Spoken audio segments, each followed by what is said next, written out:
Recording is in progress. All right, there will be bourbon. Demp McGee's back. What's going on, brother? What's up, bro? Well, there's another day in the shit. It's funny because I went back, like I said, almost 2 years ago when we did this the first time, and man, has some shit changed. It has. The world is getting fucking wild, bro. The world is definitely different.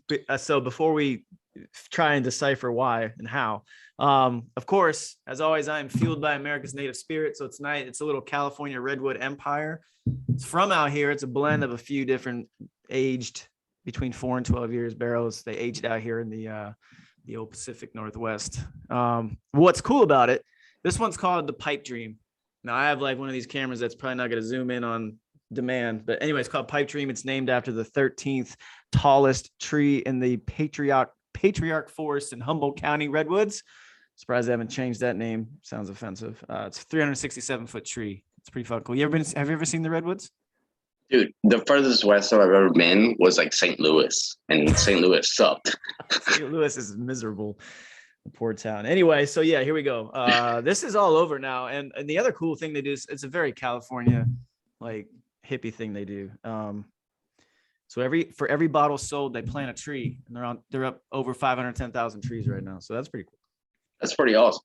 I think it's cool. Like, California does do some cool shit from time to time. Well, the people do, not the state, not the government itself. The people of California do some cool shit. The people of California are probably some of the greatest on the planet. Your government really absolutely fucking sucks. I'm sorry. That's one word for it. And then the other thing I'm going to do, so a guy on the Twitters who may or may not have a biblical name sent me something. It's aged with those wood little aging coils. And the first time I tried it a few months ago, I thought it tasted like the dirt clay, not Clay Martin. Not Clay Mond. So we're going to see how it tastes now real quick. And then, all right. I mean, it smells great.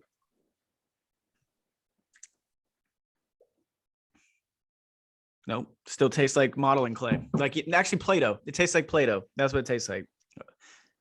I mean, you could always copy the comics with it.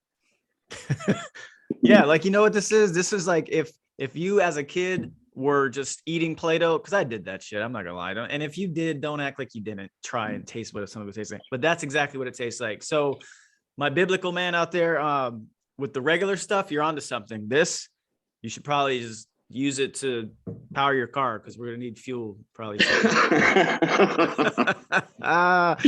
you go. All right, all right, man. So a lot to discuss. Do you have any time constraints? Are you going to work? You're probably not going to work because you're not drinking coffee this time. So that's good. No, I don't have to go to work for like another 2 days. So I'm good for the next 2.9 hours at least. Okay, shit. That'll work. All right. Going back. So for those who haven't seen that episode, your profile, at least with the Twitter world, and I don't know about business wise, I would assume business wise closely follows behind, but your profile has gotten significantly larger. I think at the time you had like 5,000 followers on Twitter. Now you're up to 25,000, whatever it is. How's that been for you, and how's that been for business? It's so with the whole Ukraine shit jumping off, it's been kind of hard for us on the business side because really? Yeah, what manufacturers are actually doing are taking entire production runs and sending them to Ukraine for fucking free. And so that cool. that leaves like me, like we're a very small business. We try to be a very small business. And we're talking about SOLATAC, right? Yes. Okay. Yes. And that lets us be agile. So if you, as Eric, orders a kit, says, hey, I have to deploy in 2 weeks. I need this, and this. All right, cool. You go to the front of the line. I will build your kit out, and you get it. What manufacturers are doing now is just shipping massive amounts of shit. Like, I defy you to buy combat dolls or a Cat 7 right now because you cannot fucking get it.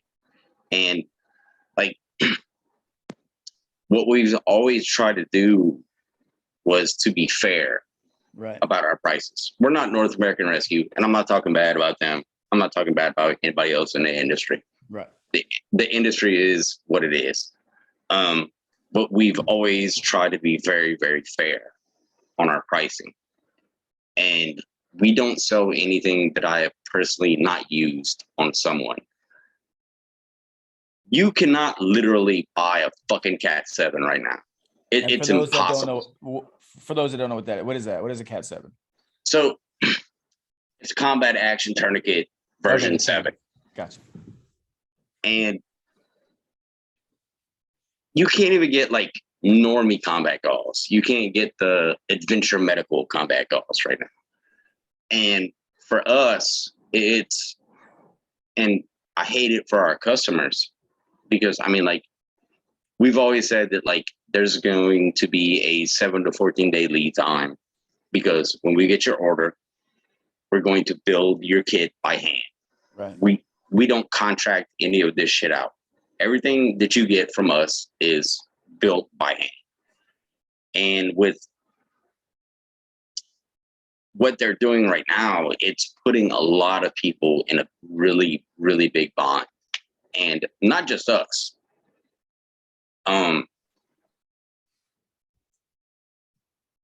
That's probably a conversation me and you should have like offline. It's not just us as a civilian first aid supplier. Right. It's getting to that point. It really is. Which is really interesting because he's talking about Ukraine, which I just saw literally before we went on, like the Ukraine parliament just decided to ban the opposition party because that's, yeah, that's normal. Wouldn't that be like, we're sitting here trying to pretend like this is some fight for fucking democracy and freedom around the world. It would be literally like a party in this country. Like, you know what? Nah, we're good. We're not gonna. You guys are no longer allowed to hang out here and help with the whole governing process. It's such a fucking shit show, man. I was gonna get to that, but since we're here, let's do it. Let's fucking get into that. Because it started off really like admirable, right? You're like, oh look, it's the little guy standing up to fucking Russia, and then we sent them like 300 M113s and a bunch of M77s and all this other bullshit. And now they're like, well, we need like 1,000 more howitzers. Okay, we'll send them right over. Yeah. We took them from the Marine Corps and gave them to y'all. So it's not like the Marines needed them anyways. All right, that was easy. It took like almost an hour and a half to get a Marine joke last time, and we're right into it this time. Good job, man. Yeah, but like it's getting like, so with the way the economy is and everything else, and the aftermarket industry is what it is, right? It's getting very, very hard for us to, it actually hurts me to raise prices. It really does, because I'm trying to put kit in people's hands. Right. Like, I don't publish the photos of guys with our kit from Syria or fucking Afghanistan or Kazakhstan or fucking Africa. I don't do that shit. You joked about that the last time, and now it's like real. Like, yes, right? Yes, we're putting kid in people who matters hands, and like I don't publish that shit because that clout and that attention. That's not why we got into this business. Yeah, exactly. Yeah, I got into this business because like I'm a medic and I wanted to put good shit in people's hands that actually fucking worked, and that seems to be the anomaly in this industry. Right. And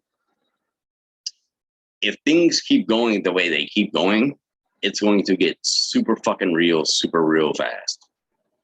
And I'm not trying to curse a whole lot on your show. No, you can. Sorry. I mean, it's fine.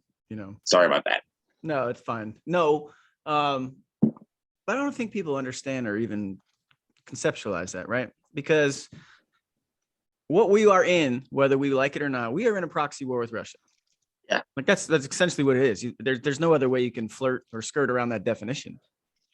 This is what we're doing. Coupled with that is just the average fucking American in this country. Do you think they give a fuck? Because you and I talked a year and a half ago. Go ahead. They want to put that blue and yellow flag in their bio and feel good about themselves and be like, I'm supporting Ukraine. Well, Ukraine is accepting foreign volunteers every fucking day. If you feel that strongly about it. Yeah. Because at some point, they're not going to need just weapons. They're going to need people to fucking use them. Yes.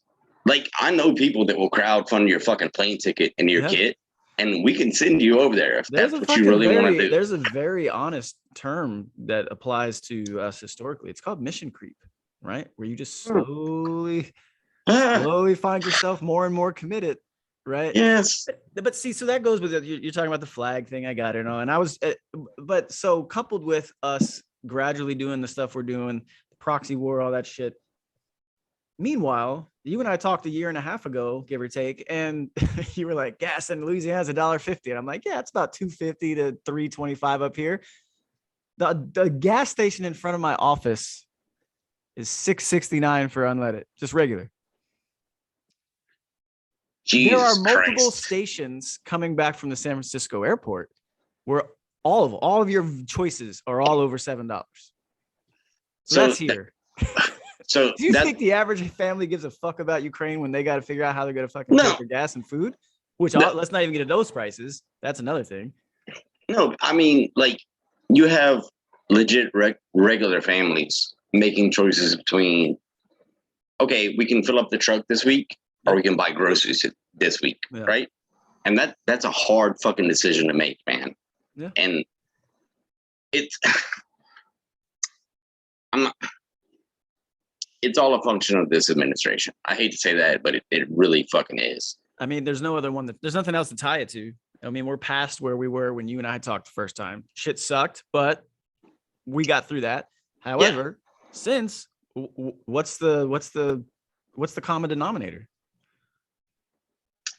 The common denominator is, so let's say you owned a mom and pop oil company in the Gulf of Mexico, and you wanted an approval to modify. It's called the APM. Okay. The paperwork to do that is like 6 to 8 months. All you want to do is sidetrack that well and get into another zone and start making more fucking oil. Because, I mean, everybody can talk all the shit they want about green energy and all this other shit, but when it comes down to like the nitty gritty, everything floats on a sea of diesel fuel. United States military floats on a sea of fucking diesel fuel. Mm. Worldwide commerce floats on a sea of fucking diesel fuel. And some states have different blends for gasoline. California has CARB and all that California shit. Baton Rouge actually has a different blend because they're a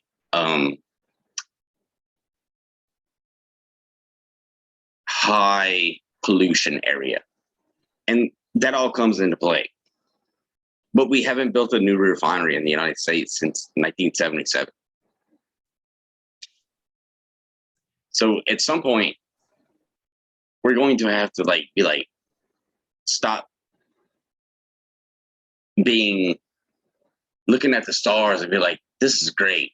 I can see all the stars, and start being fucking realists and be like, all right, cool. We have to have gasoline. We have to have fucking diesel fuel. We have to have this shit. This is what fuels our economy. This is what makes everything happen. Yeah. So, okay. So we're into it, right? And I don't want people who have never heard the first time we talked to kind of, I know you and I kind of just dove right into this stuff because we have a rapport, but back it up just a little bit. What are you still doing the same thing you did last time? Are you still like lead operator off of an offshore rig? You go do that a couple times a month, right? And then you go, okay. Yeah. All right. So I don't want anyone watching or listening thinking like, oh, this is just some fucking coon ass as he is just talking shit about it. Like, no, you're literally the dude who's done this for 20 plus years. No. I've been offshore since 1998. My dad gave me called experience. Yeah. My dad gave me a decision. He was like, we go to the recruiting office, or you can carry your narrow ass offshore. Right. I decided to go offshore. Right. Some of y'all decided to go into the military. Right. So yes, I've done this for quite a while. I'm 43 years old. I'm responsible for about 7,000 barrels a day of production, 13 platforms, and about 75 guys. This- Damn. That's a lot of. So how many people are out there on like a rig that you work on? What's the app? Like how many people are out there at one time? So if we don't have drilling, we don't have well service, our normal POB is about 40 to 50. If we get drilling, it jumps up to around 150, 160 because it takes a lot of guys for a drilling rig. Yeah. What's bad now is that nobody wants to do this anymore. Right. And you were talking about that last time. So I assume I'm going to guess it has not gotten better. It's gotten exponentially fucking worse. So are we at the point where we're going to import the fucking the day laborers like fucking the Middle East rich countries do with the fuckers from Pakistan and shit and just take their passports? All right. So let's say, again, Eric's Oil Company. You want to rent a drilling rig, right? Right. That's going to cost you $60,000 to $100,000 a day just to rent it. So now you have a bunch of guys that have no idea what the fuck they're doing that are going to make that last longer. So instead of having a bunch of regular guys that, frankly, I grew up with, right, that know kind of what the shit they're doing, you now have a bunch of kids that have no idea what they're doing. So now your drill time goes from, all right, cool, we're going to sidetrack this well. It's going to take us 16 days. Well, now that gets pushed out to 25 days. So extrapolate that $60,000 to $100,000 a day for those extra 8 to 10 days. That's $1 million fucking dollars, bro. That's real money. Is any of that related to, or does any of that correlate to the cost of fuel right now? Or are we just dealing with a totally separate set of problems? It's a little bit of both, but like, I'll keep it like super real. Nobody wants to do this shit anymore. Like kid, and like I keep calling them kids because they're like 18, 19 years old, and they come offshore, and they don't want to get dirty. Right. They like, so if I told you, all right, cool, we have 1,000 barrels down, that's real fucking money. We're going to work until we get that 1,000 barrels back on the line, because 1,000 barrels at $115 a barrel, do math, right? A lot of these young guys don't want to do that shit anymore. They're just like, I work my 12, I'm done. That's not how it works. Yeah. Go make some coffee and get a pack of cigarettes and get in my fucking hip pocket. We about to go to work. Because we're not done, right? You're there to do what you, and you said, I mean, correct me if I'm wrong, but so a barrel is roughly 13 gallons of gasoline. It's something like that. A barrel is 42 gallons because of the whaling industry, blah, blah, blah, all that bullshit. Yeah, cool story. I remember. But yeah. Love that shit. You get about 13 gallons of gasoline, about 10 to 15 gallons of diesel. And it depends on the refinery. Right. It depends what they're doing because you can only refine, and it's seasonal what they're doing, whether it's. Well, Gulf Coast refineries are designed to refine heavier crudes. They're designed to refine Venezuelan crude, Saudi Arabian crude, heavy Louisiana sweet, stuff like that. Your West Coast refineries and the Hawaii, the one refinery that exists in Hawaii, they're more light-ended.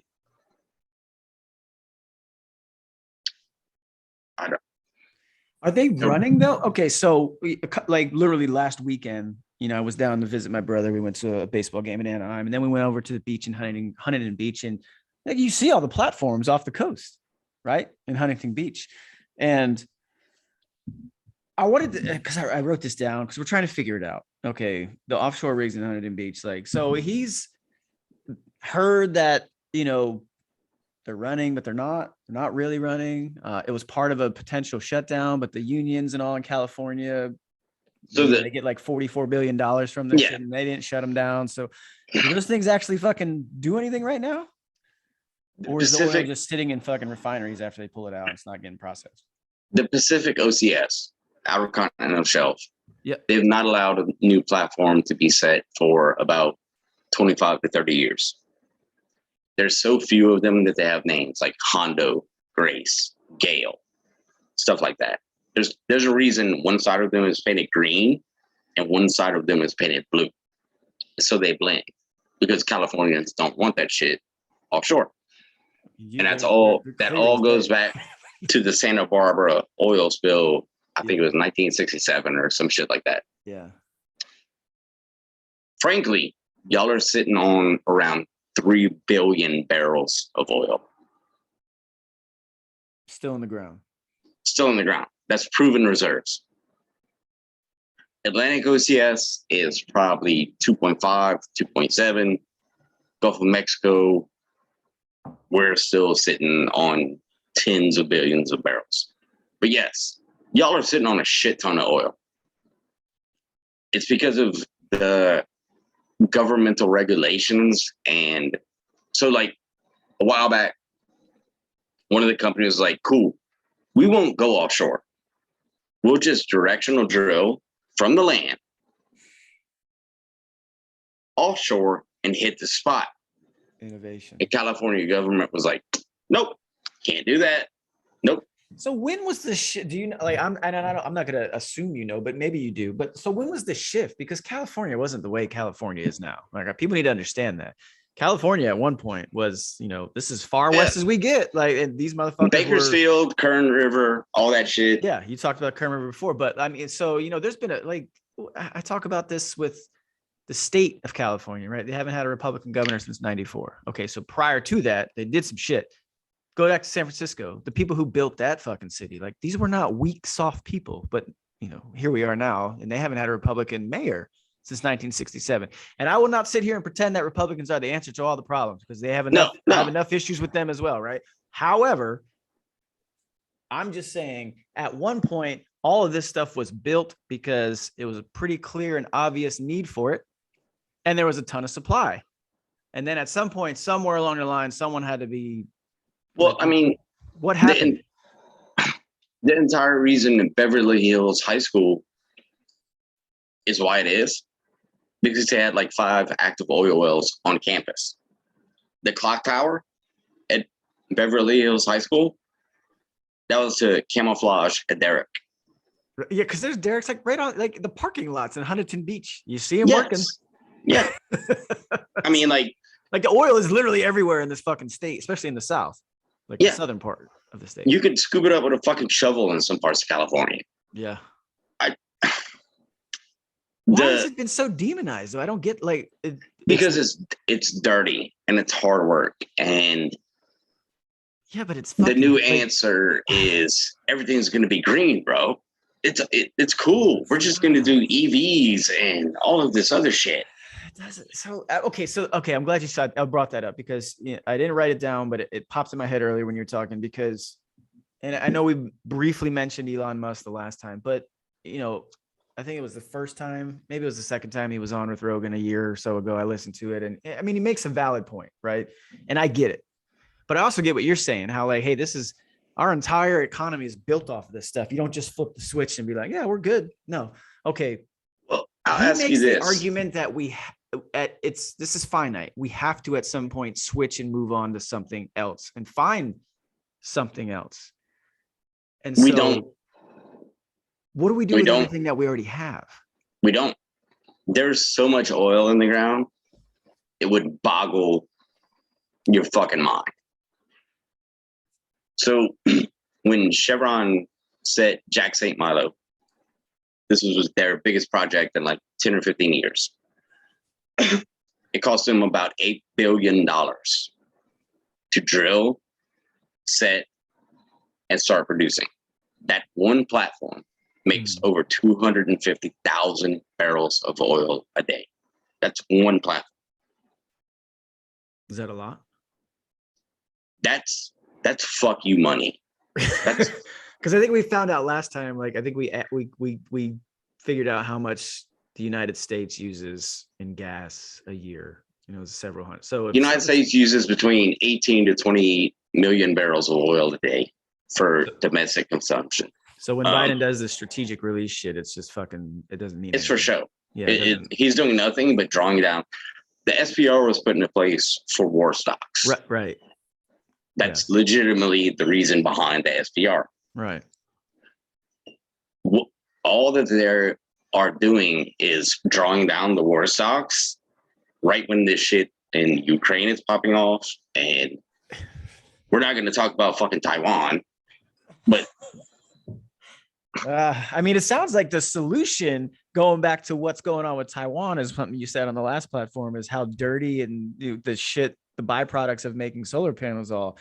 Maybe we just got, it's a really bad thing to say if I say it. Don't say it then, bro. Yeah, you're right. Let's not say it. We have to keep our accounts and our channels. I'll text it to you. But so okay, but that's so okay. So the Musk thing I get, and he's on to something, right? Because Tesla's even bigger than it was when we talked a year and a half before. Now those fuckers are everywhere. I've been on both coasts since then. I see Teslas everywhere. I get like there's this big federal government plan that Biden, I don't know if it was approved or not, but they're trying to put electric charging stations within no longer than 50 miles of each other. I actually mentioned my buddy that had a Tesla. Several weeks after that, I got to use it, and I wrecked it. I totaled it, but I got to use it for 2 weeks. Yeah, I did. I totaled it. I have the prestige of saying I totaled a Tesla. Very safe car. But there's a supercharger right down the street from me, right? Literally the full charge. So it loses about 10% overnight, just hanging out, doing whatever Teslas do when it's out in the parking lot overnight. So, okay. So you don't start with a full battery. And then to charge it, it's about, on a supercharger, it's about 45 minutes. Right? So here's my problem. All right, go ahead. Because I know, especially in the state of California, like they've already passed that, hey, by 2026, 35% need to be electronic vehicles new that are sold in this state. We're currently at about 12.5%. And then by 2035, they want all of them. Okay. And I know Biden wants to do the same thing nationally, but it's not like a binding thing. It's just a goal, right? Two things, Mr. Demp. I don't think people on that side of the country, like east of you, realize there's this thing called the West. And I bring that up because in December of last year, I had to drive across state lines to my daughter in Illinois and return an animal that she's not allowed to possess in this state. So it was so I had to drive through the West, right? In the middle of December. So I get into Wyoming, and all of a sudden, I-80, the fucking gates are closed on the interstate. And I'm like, what's going on? Drive up to a trooper, and he's like, there's an accident. I'm like, well, where's the fucking accident? It's like way down there. We can't get emergency vehicles to it. There's snowdrift everywhere, blah, blah, blah. You got to turn around. And I'm like, all right, whatever. And I saw the car in front of me go to turn around and just go through the gates. So I did too, right? Right. Going for like 60 miles, not a car on the road, nothing, snow everywhere. Never saw this accident. Pull off to the next one, like deep into Wyoming at this point. Same situation. This time I can't do that little trick because now there's state troopers everywhere. But here was the best part. Thousands of vehicles on the side of the road, most of them trucks, like big rig fucking trucks, right? Nowhere near gas stations, nowhere near anything, just thousands of vehicles, right? So I tried to do the same shit, and the trooper actually physically stopped me with his vehicle, and I had to turn around. And luckily, I had a full tank of gas. I was able to do like this big old end around through northern Wyoming to bypass everything and to get back on the highway into Nebraska or whatever fucking state I went through. That took 3.5 hours. Bro, I didn't see a gas station for 3.5 hours. I didn't have signal for 2 hours. So please tell me how this great noble endeavor of making all the vehicles in this country electric, how the fuck are we going to get and conquer the West for the second time in this fucking nation's history? Well, there's this thing called the winter. Yes. Like, so simply, like, we drove to Sandusky, Ohio. Yeah. 2 weeks ago, right? Yeah. To go to the show. I don't know why, but whatever. You went to Ohio voluntarily. I'm just saying. I'm just fucking with you. I drove to Super West Texas last year. Yeah. I did not go anywhere without at least 10 gallons of gas. Because at the end of the day, that 10 gallons of gas in the back of my fucking pickup truck will get me out of a bind. I can get to somewhere. Yeah. I don't have the time or the money to sit at a supercharger for the next 45 fucking minutes and be like, all right, cool. So that's a nice e-scooter you have. Super great. I mean, if we're going to be realistic about it, there's nothing on the planet that makes horsepower like liquid sunshine. It's a proven fucking fact. I mean, like, you have JP5, you have JP7, you have JP8, right? You have gasoline. That shit fucking works. Mm-hmm. It goes boom in your engine and you go. And there's no reason. Everybody's blaming all this shit on the oil companies. Like, they're price gouging. They're doing this. We're not. I work for a fucking oil company. This is literally my fucking job. Right. We're not price gouging. They have made it so difficult to actually produce oil and market it. And I think that the general public does not understand hedging. So let's say you had 5,000 barrels of whiskey. Yes. And you were guaranteed $50 a barrel in January, right? Yeah. So you sold that in January at $50. Mm-hmm. Well, the price goes up. Demand increases, the price goes up. Well, now you're losing money on this. But you still have to honor your hedge because you signed a contract. Right. Right? And this is what a lot of the companies have done. Because at the height of COVID, dude, like, that was the first time in history oil went negative. Yeah, like, I think that's probably when we talked. It was probably around that time. Gas was fucking cheap. Yeah. I mean, like, oil went literally fucking negative. Yeah. West Texas Intermediate went to like negative $5 or $6 a barrel. People were paying you to take it from you. And they think that your average gas station is not owned. So if you go to the Chevron station down the street. Yeah, he doesn't get to set the price, right? That's not owned by Chevron. Right. That's owned by Mike Johnson. Yeah. He bought a franchise. Right. It's just like McDonald's. He bought a franchise. Yeah. Gas stations do not make money on gasoline. They make money on you buying pop and cakes and whatever the fuck else. Snacks. Yeah, snacks. Snacks and cigarettes. That's what they make money on. And like, yes, I will fully admit that oil companies are in the business of making money because we are companies. We have a responsibility to our shareholders. Do you work for free? Absolutely fucking not. All right. No one does. So no one should even fucking have a negative thought about an oil company. So I don't want, we don't even got to justify that. Yeah.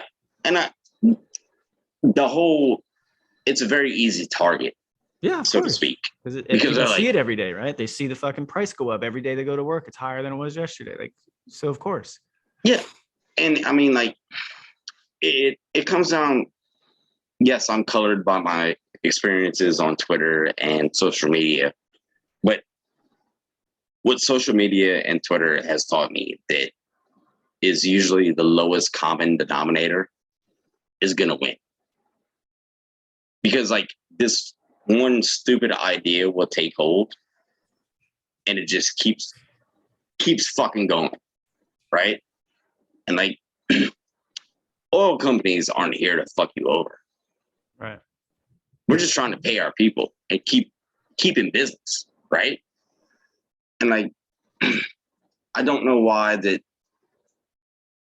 I just don't know why, bro. Like it boggles my mind sometimes. And like, I'll sit there and think about it and be like, well, these fucking people hate me because of what I do.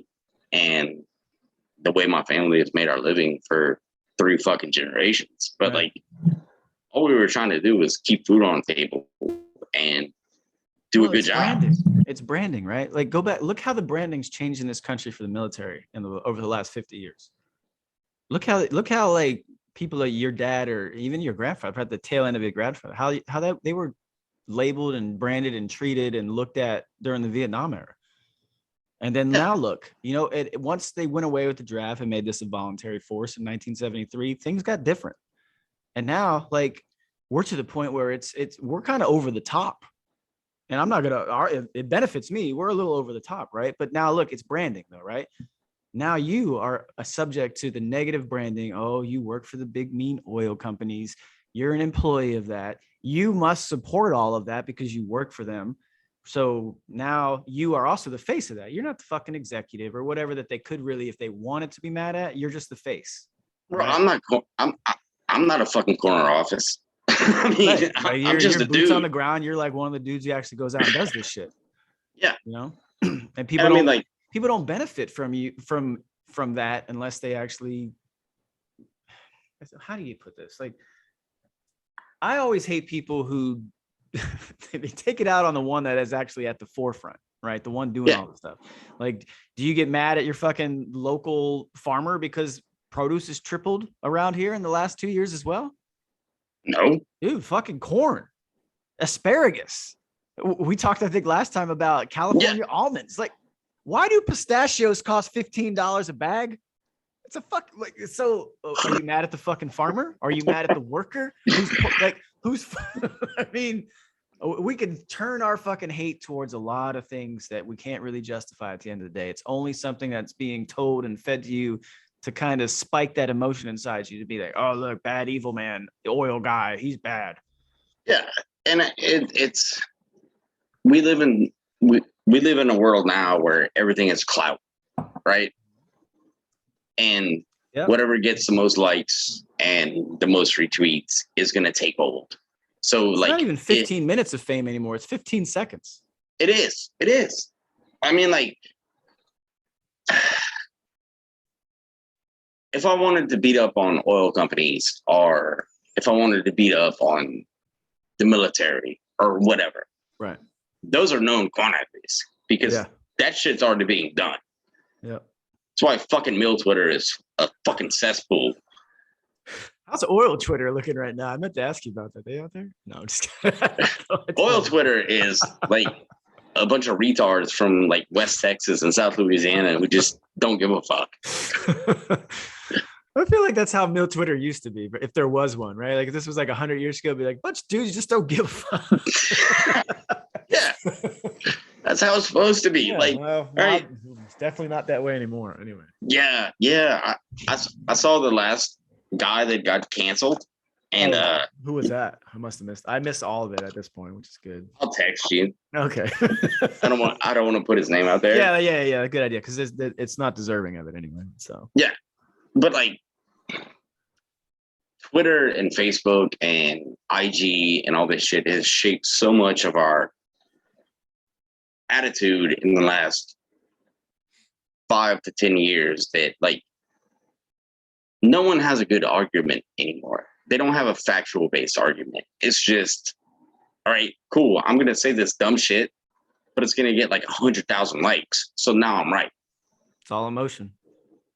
Just because you have a set of nice tits doesn't make you right. Shut the fuck up.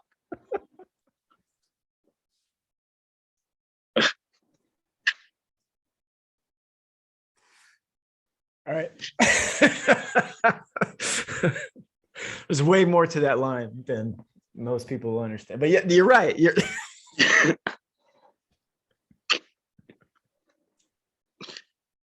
Sorry if I'm. That's good. No. Like I said, you know what? People need to understand where we're coming from. There's very valid reasons to say things like this sometimes. Well, you know what? It's funny because I won't say his name, but he sent me something like a week and a half ago. He's like, look, positive, and then here's negative, and look how much the positive negative goes. And I'm like, yeah, you're right. But at the same time, you're a dude. No one cares, bro. Yeah. Now, if you would have reversed them and she was doing like your lifting PR and then you said that, you'd get the exact negative reactions either way. Yeah. Like it would just reverse. Apparently, we all need to hire gun bunnies Yes. that wear lingerie to like promote whatever we want to say, because that shit actually fucking works. It really does. I mean, it's the oldest thing in the book, bro. Sex sells. Dude, are you? Yes. Why do you think you're on here for the second time? You're hot. Let's do this. Ow, what are you taking that shirt off, bro? What's up? Exactly. I mean, look. All right. Let me and look, to tag on to that point, right? So it's 2022, and everybody's like, you need to quit being so misogynistic and looking at women for just their looks. Homegirl, what's in titties and ass sell. All right, I'm sorry. So what link to what site is probably in their bio? Yeah, OnlyFans. There we go. So all right. Which look, I support. I've had someone on here who had one before and talked to her about it and why. And like, look, do what you fucking do. When it comes, that's the thing about me, right? I'm a very conservative person when it comes to most stuff with this country, but for a lot of shit, like socially, it doesn't bother me. I don't really give a fuck. I really don't. Never have. I just like to live and let live. I kind of go back to like the traditional meaning of the word individualism. Hey, look, do you, bro, do you? I just don't need to see or hear about it all the fucking time. Like, this is my thing. Like, I'm very popular with a lot of gay people, apparently. Like, I love the gays. Well, you're a hottie, bro. You're kind of a hottie. Thank you. You have that ginger thing going on. It's blonde. It's just the lighting. Look.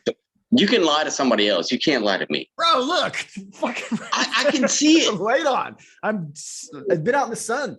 Anyway, I have family members, I got gay friends, all this shit. You know, I know growing up, especially in Orlando, like what the actual pride festivals at Disney used to mean. Like it was something you're like, all right, what the fuck is that about? Whatever. But you can't tell me that at the end of the day, what they really meant was to have a fucking festival where some dude puts some fucking tits in and goes and shakes and twerks his fucking ass in front of little 6 and 7-year-old kids. Like that's what pride's all about. Really? Yeah. You talk about accepting others for their individual beliefs or feelings or their differences or their sexuality. Got it. But that right there, that example, that is nothing to be fucking proud of. I don't care what you are, heterosexual. You don't see a bunch of fucking heterosexuals going down there and fucking shaking their fucking dicks in people's faces and shit. Like that's the equivalent. What's the difference? I'm just not in a fucking bikini holding up a straight flag. So if there's nothing prideful about that. That's stupid. That's a sex crime in Louisiana. And out here. Well, probably used to be before, whatever. They don't enforce crime out here in this state anymore. And unless you kill someone, even that. Sort of, maybe. Yeah, there's been some sketchy shit going on with fucking violent crime. Well, maybe you antagonized him, and what about them? Anyway. Yeah. I'm gonna upset a lot of people with this one. I love it. Yeah. A lot of people are gonna be pissed off if they made it this far. That's the thing. Yeah. I mean, like, we're drinking and talking shit. That's pretty much it. Like, look, you come drink and talk shit with me in public or on this fucking podcast. It's not gonna be much different. This is the way, brother. I talk shit. This is normal. All right. Yeah, like I wouldn't agree with.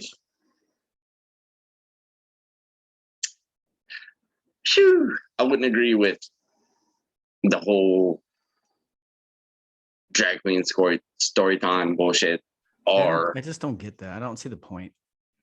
Or a hetero dude or chick, like you said, shaking their ass in front of fucking kids. Like we got to draw a line somewhere, right? Kids has always kind of been the line for me. That's a line for me. Like, because you're a parent, right? Like once you become a parent, things become very different. Yes. You see the world different. A lot of these people talking shit don't have kids. Exactly. There you go. And once you have a kid, you make a solemn promise to God himself that nope, nobody's gonna fuck with them. I'm cool with this. I'm cool for dying for them. Right. And this is a legit conversation that you have with God. Mm-hmm. And God's like, all right, cool. That's what I put you here for. Right. And I have a daughter. Like I raised a daughter. Okay. Yeah. Totally different, totally separate. I don't care what people think or say or want to think who don't have children. Having a son and having a daughter is an entirely different experience as a parent. It just is. It it's just completely the reality is. of the world. Like, so when we had mini Demp, Mini Demp. He's probably not so fucking mini anymore at this point, man. Dude, he just made 7. We just had his party. So my old lady is like one of the most non-violent people on the face of the earth. Like she is all about like, no, we can deconflict. We can do all this shit. Yeah, I know how that is. When homeboy was born, she was like, nope. All that shit is over with. You fuck with my kid, I'll kill you. And I was like, okay, I get it. I can. Thank you. You know, I honestly think the murder rates would be higher if women replaced men as the stronger species, because women are way more protective sometimes, I think. Well, I think a woman would definitely kill way more people if they could. Well, like, so I made this point a few days ago that like, all right, so like, let's say like me and you had a disagreement, right? Mm-hmm. Legit. We'll go and fist fight and then we'll drink beers, right? It'll be over with. It'll be done. Yeah. Women will hold that fucking grudge for the next 37 years and wait for their opportunity to get back. And that's a very fair point. Did you get canceled for that? You didn't get canceled for that one? That's why I delete my tweets. To be canceled at this point. That's why I delete my tweets all the time now. Oh, well, yeah, mine deletes on its own. But you're too big. You're too big to be canceled. You're like the banks. You're too big to fail. I'm not too big to fail, sir. Failed many times. Yeah, I know. It keep growing though. But see, you've done a lot though. So that's what I was saying. Like going back to the first time we talked, like you've helped intentionally or otherwise this very show, right? Because you know a lot of the times you'll retweet shit when I post it, but because of you helping me get over that 2,000 follower thing, I had a little contest and I sent, a bottle of Blanton's to the winner. And then I had that guy come on and drink it with me on the podcast.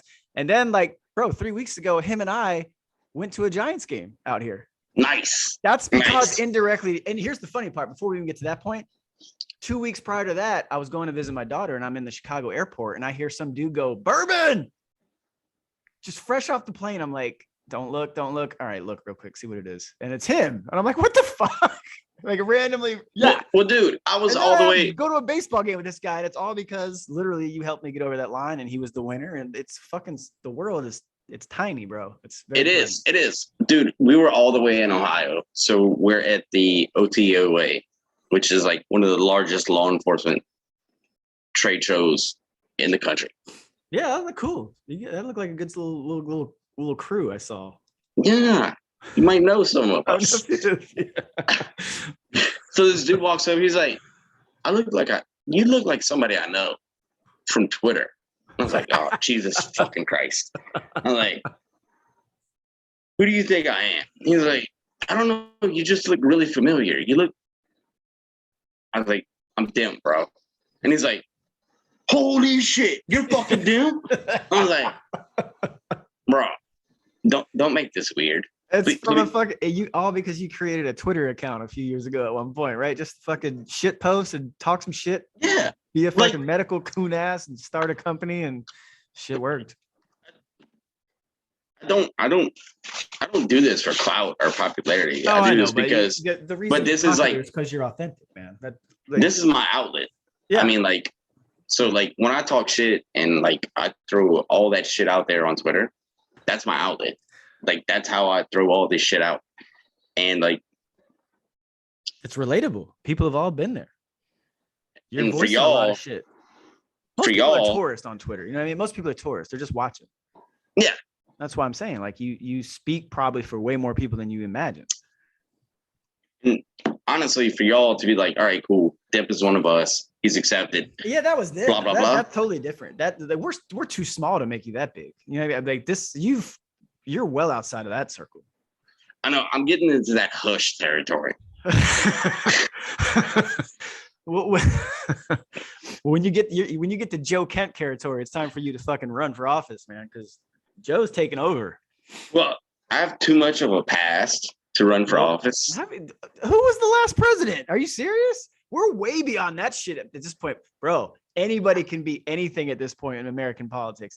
We have cracked that ceiling. Then let's announce it tonight. Demp 2024. I saw that, but no, I don't want you to go 2024 yet. I want you to take over the fucking state of Louisiana. All right, let's start small and can't do that. Build the coalition, man. There's literally a whiskey rebellion flag right there. I can't do that. Fuck it. All right, go 2024. I just want you to know you're going up against Trump, and this is going to be the greatest debate ever. And I cannot wait. I will house him. I believe it. Once America gets a load of the coon ass, you can talk oil. You can talk, hey, look, I know why everything's so fucked up for your budget and your money and your wallet. I'm going to fix it. I've been trying to fix it from the inside for 24 years. Now I'm going to fix it as the man who sits behind the desk with a sign that says, the motherfucking buck stops here.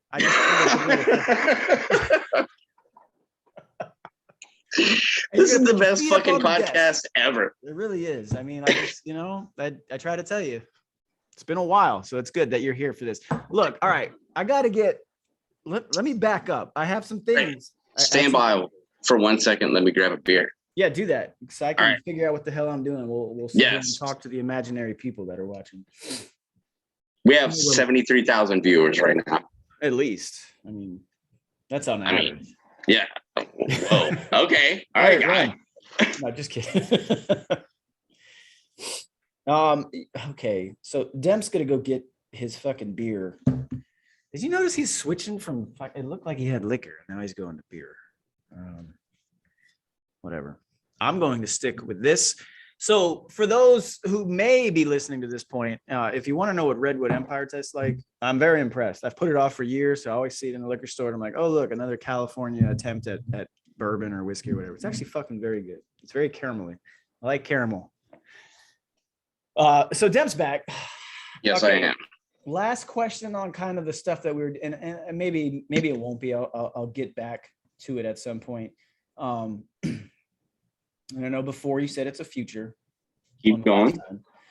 And I know it really wasn't that long ago. And I know at the start of this, you said like it's clearly because of whatever this administration is doing. But how in such a short time, since it's never happened before, like we've gone through spikes and dips and it's never happened before this quickly. So how the fuck did we go from $1.50 in Louisiana, $2.50 out here in less than a year and a half? So we've lost quite a bit of refining capacity, for one. To get a permit now, what used to take like an email and a hug and a kiss to the federal government now takes like 7 to 8 months. Plus you had the whole COVID downturn. So there was no demand. So I mean, like, if you were producing a product that you were making okay money on and the demand went to nothing, would you keep producing that? Well, I give two answers to that. Okay. One would be whatever my product is it something that's always going to be in demand like gasoline? And if not, then yeah, I'm just going to keep going because it's gas. Like, well, at some point it's got to come back, right? There's no guarantee it's going to come back though, because they were still talking about locking us down for another 2 or 3 years, right? There's still all the fucking cars and the planes and the boats and shit like you talked about, the tankers. Bro, the economy. Bro, I got furloughed for like 8 months. Damn. I got sent home for like 8 fucking months and told like, insane. Got 60% of my fucking pay. Kept my job, luckily. Right. But like, there was no fucking. We shut in. We shut in 7,000 barrels a day because there was no fucking demand because we were losing money on every barrel that we made.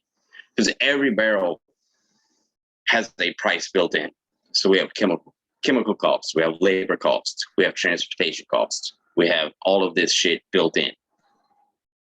Then on top of that, the federal government is taking between 13 and 33% of every barrel. Yeah. Then on the transportation fees, the pipeline company is taking a percentage of every barrel. So at some point, it becomes a net negative, and it's just not fucking worth it. I mean, like, you're losing money. You're bleeding fucking money. And that's not what we're in business for. Yes, we're in the business of producing oil and gas at a profit. Yes, I'm sorry. That's capitalism. Right. But we cannot continue as an industry to operate at a loss for the good of the American people, right? I mean, name one other industry that is vilified as much as we are.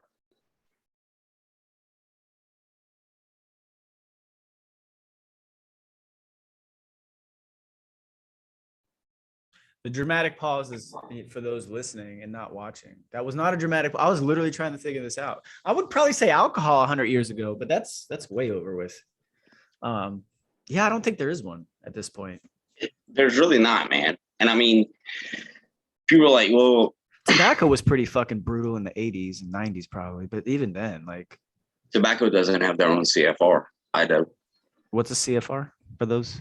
Code of Federal Regulations. CFR 250 OGK. We have an entire That's book. What governs everything that you do, right? Yes. Okay. And what's bad is we those white papers and monies as SOPs. Right. Federal government got a hold of them, and they were like, oh, this is very neat. Now we're going to make this law by mention. What a lot of people don't understand is, so whatever industry you're in, if you write a paper, whatever it may be, and the government gets a hold of it and says, well, hey, this is a great idea, and they mention it in a CFR, that now becomes federal law. For instance, if I commit a willful violation, right? Mm-hmm. The company that I work for is not liable. I am personally, it's civic penalties. I'm That's personally insane. liable to the tune of $46,200 a day per violation. What? Yeah, they will put you in fucking. Have you seen this happen to someone? The biggest fine I ever saw was $34 million. I hope it was a CEO who could actually maybe just some dude. $4 million. Do you have to pay it? How do the monthly installments look on that? It looks like jail time. Yeah, I was gonna say, can I finance that? Is there like a pay as I go program? Yeah. And I mean, like, Jesus Christ. There is one industry in the nation that is more regulated than us, and that's nuclear energy. For good reason. I just watched the fucking 3 Mile Island shit. Did you ever see that? Yes. It's fucking wild. Yeah, I was just talking about. I asked my parents as I finished. I'm like, because they lived in New Jersey when that was going on. I'm like, do you guys remember this shit? And they're like, yeah, it was fucking nuts. Like, it looks like it was fucking nuts. Can you imagine that shit happening today? Holy fuck, man! Like the government was like, and whoever they brought in, I can't remember the company, Vector or some shit they brought in, and it's just like, fuck. That was fucked up. Fucked up. I mean, it's. Now, I'm sure a lot of it's sensationalized, but at the end of the day, like that shit did happen. And it blew my mind to just think like when all those like warning things were going off, people were just, as at least in the documentary, I don't know how true it was, but they're just like, no big deal. Well, I mean, have you heard about when they accidentally launched a fucking nuke out of Arkansas? No. Are you serious? No. When was this? It was in the 80s when Clinton was fucking governor of Arkansas. You serious? I never heard about this. See how they hide the shit that you want to learn about? Jesus. One of them cooked off and launched. What? Yes. Where'd it go? It luckily fell back in Arkansas because, I mean, like, who gives a shit about Arkansas? Oh, no. You try that shit with Thug Nasty, he'll fuck you up. Because the dude dropped a wrench. He dropped a wrench. Yes. They were doing maintenance, and he dropped a wrench down the silo. These things aren't fucking tethered. No tool tethers, brother. What? No tool Come on. tethers. I've never worked on a nuclear fucking reactor, and the first thing that popped into my mind was the tool's not tethered. No. It cooked off. It was a huge deal. It's on Netflix. You can go find it. Really? It's on Netflix too? Holy fuck. Yes. I'm on the Ted Bundy tapes right now. I'm in serial killer mode, but I might have to go switch back to that. Holy shit. Dude, Ted Bundy would absolutely slaughter in 2022. Well, so I had this theory. Maybe you agree. I think I talked to Heather Schaus. You know her? Fucking Yeah, Schaus shit? yeah. Okay, yeah. I would talk to her about She this. blocked me, but it's cool. Did she really? Yeah. Why? No, I'm just kidding. I'm just kidding. I'm like, I don't think Heather would block anyone. Anyway, but no, I remember when she was on, I talked to her. I'm like, I don't think he might have been one of the last ones. I don't think you could have a serial killer like that on that scale today because of technology, cameras, internet, cell phone tracking, all that shit. You know what I mean? Like, and when I really thought about it was the John Wayne Gacy tapes. I just watched that one. Yeah. Dude. So like, we've got dueling, like, okay, Gacy was a big, important figure in the Democratic Party in Cook County. You had Bundy, who was like, oh, hello, Illinois. Political operative in the fucking Republican Party. So it's like, we can't even try and hold that against, the parties at this point. Both of them are fucked up. But dude, what Gacy did, I know for a fact you couldn't pull that shit off. Like, you can't just bury bodies under a fucking house. That motherfucker had 33 bodies under his house. And that was a small house, dude. That's a lot of want to. Right? It's not like, and then no, Bundy, I'm getting into. I've seen all this shit on Bundy before. I remember watching, like, I watched legit the actual videos in court of him. Like, that dude was charisma personified. Yes, like that judge literally had sentenced and said, "Son, I wish this would have gone a different way because." He essentially was saying, like, we could have used someone like you on our side, but it didn't, and you became who you became. Because that's how fucking, like, that dude was. He was a perfect. Are not the fucking guy who knocks off the fucking 7-Eleven. No, Bundy was like the perfect sociopath. Oh yeah, absolutely. Like, he knew how to manipulate people and get exactly what he wanted and get away with it, and he was good looking. He wasn't a bad looking dude. No, but I mean, that helps, right? It helps. Yeah. I mean, like, fucking females 20 minutes ago about why everyone pays attention to him. Well, it's no different with a good looking dude. You can't look like Movie Bob and be a fucking serial killer. No, you look, but hold on. Let's go with this. I know there's been that fucking girl who killed dudes in Florida pretending to be a hooker or some shit, but how come there's never been a female serial killer, in your opinion, on that scale? That's a very good question. Like, I really wonder that, because we just talked about how women will hold a fucking grudge forever. Dudes will just fight and then we'll just drink an hour later. But it's like all the and a lot of these motherfuckers have gotten like their start in California. Like Lake Berryessa, the Night Stalker, like his first kill bodies were literally like half hour up the road there. Whoa. I could see how he pulled that shit off. Every time I drive over that fucking mountain, the Vaca Mountains over there to go up to my fucking softball game once a week, like, I'm like, yep, Lake Berryessa, there it is. I'm like, that's where it happened. And I can totally see it. A lot of I think there is a, and this very well may invite a lot of hate. I think there is an inherent difference between like men and women. No shit. Right? So to put it very fucking bluntly and very crudely, dudes will manipulate women to get exactly what they want.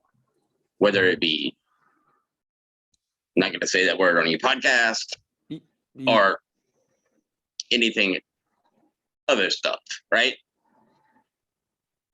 I don't think that there have been exemptions to the rule, of course, but I don't think women are built like that. I don't think, because like once you get to a certain point as a sociopathic dude, you're just like, fuck it. I'm doing what I want. I'm getting what I want. And I don't give a fuck about what happens. And then they get bored and want to get caught, like Gacy. Like, they get careless because they're not getting the attention that inside they like. Why am I not famous? Why am I not getting more attention for this? And then they fuck up. Well, fucking Bundy was fucking with law enforcement. That dude escaped. He straight up Yes. escaped the fucking courthouse. Like, people think that's like, oh, that was just in the movie. Like, no, that motherfucker shit happened. escaped, and then he went and killed more people. Like, he didn't just escape and then get caught a few weeks later. He went and killed more people. Yes. He was fucking committed to his evil. Holy fuck! Like, oh my god, Bundy was like a guy, and you know what's weird? Like, Bundy with social media and Instagram would have a body count of like 7,000. Holy shit, dude! You're probably right. It would be right. Unbelievable. Who was the other one that I was just? But anyway, so that kind of stopped. Like, you know, I don't think it could go on today. You can't pull it off on that. Well, I mean, BTK. And that's why. So I had this weird fucked up theory, Demp, before I tell me if you follow me, because we were gonna get to this point eventually. It's a fucked up theory. I don't really want to prove it, but I'm trying to think like maybe this was the natural progression in murder on an evil scale, right? Because I was a senior in high school when Columbine happened, right? So that happened. I was a senior. I think you probably had just graduated. I think you're like a year or two older than me. That whole week after that happened, we were evacuated every single day because someone was calling in and pulling pranks.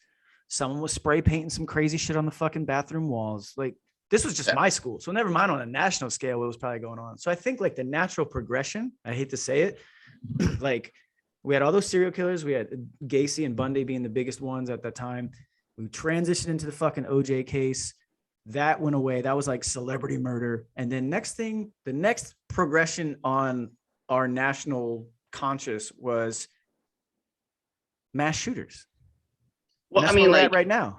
So all right. So me and you are about the same age. Right. I'm 43 here, 41. whatever. All right, cool. About the same age. Think about the progression of media in just our lifetimes. Oh, I know. It's fucking insane. Me and you both watched the 91 war live on fucking TV. CNN. Right? I mean, 94, MSNBC and Fox both came into fruition the same year. Yes. Literally months apart. We watched Columbine. We watched all this shit happen. And so, like, people can say, like, well, all these kids are playing Call and normalizing violence. No. We saw literal violence my whole fucking life. on live fucking TV. Yeah. For hours and hours. And it was transfixing. Like, holy shit. This is fucking happening right now, right? Mm-hmm. And like, I think that I honestly think that changed like our generation a little bit, because like, no offense, like, and I might be talking out of school, but we got kind of normalized to violence, right? Yeah. And then when you get to the mass shooter shit, dude, in 1932, I could fucking order a Thompson submachine gun from Sears. Yeah. I don't want to hear about how bad you should be able to do it today. I don't want to hear about how bad an AR-15 is. Yeah. About how it blows people up. Apparently you suck at math and ballistics. If you're fucking telling me that. See, that's the other thing. Like, there's a lot of people who are probably gonna, if they get to this point, you know, if they're not amongst our crowd, they would argue like, oh my God, it's such a horrible rifle. And I'm like, I don't think Demp's the dude you want to argue with about this. Yeah, like, because I've seen what fucking 5.56 rounds do to people. So I'm not legally allowed to shoot deer in my state with 5.56 or 2.23 because it's not a killing round. Exactly. Right? Thank you. There we go. You just heard it. You just fucking heard it. It's not a killing round. And I've read some of the things that happened after Gothic Serpent in 93. Mm-hmm. And they were ice picking guys, and they were eating 5, 6, 7, 8, 9 rounds, getting back up and picking up an AK, right? It was a compromise. My view is that the 5.56 223 came about because of Korea, because of screaming waves of Chinese. Yeah, it's fucking NATO round. It's just something we could have a mass conflict where everyone's getting hit with the same thing. We can all treat each other the same way when it comes to fucking medical attention. That's it. It's SS 109. right? One of the things that stuck with me after I read about Gothic Serpent was the guys that were shooting M14s. They were one hitter quitters. You hit somebody with 308 at 75 yards, they're going down. Yeah. And I think you see, they wanted people to live. So there's some FUD lore mixed in with that, right? FUD lore.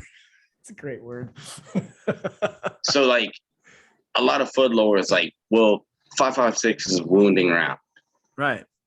At least now we're going back up. We're going to 6.8 for. Good luck with that, brother. Get Braxton on to talk about that. I don't want to get. I don't know shit about fuck when it comes to any of that. I just know the 277 Fury.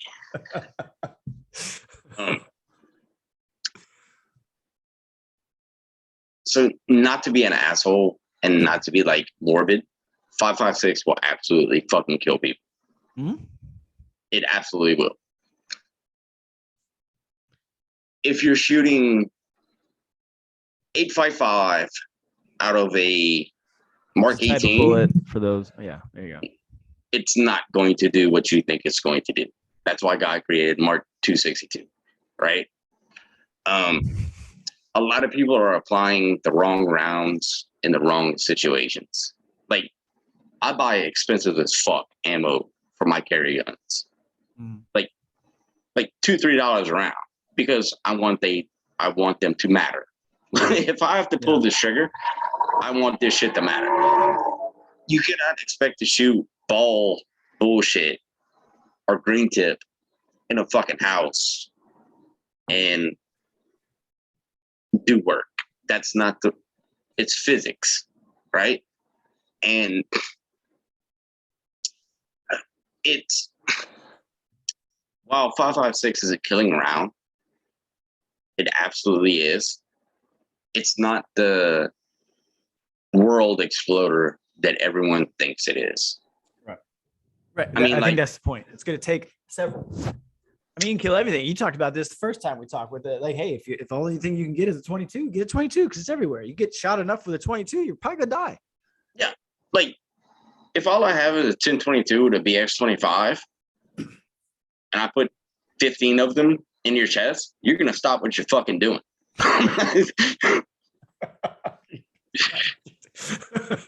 All right. That 14, but 15, what's going on? Yeah. We Bro, stop. Can you please stop? Stop fucking shooting me. Yeah. Like, the whole thing about that, like, there's been a huge thing about like the whole 2A and all of this shit and a well-regulated militia and using the arguments. Oh yeah. We all have. You're a former Army. I'm obviously a civilian. I am the militia. Mm-hmm. You're the fucking Army. It's a basic failure of understanding to think that like regular people aren't the militia, right? And like, I'm not talking about like going to fucking Michigan and getting hemmed up on federal charges. But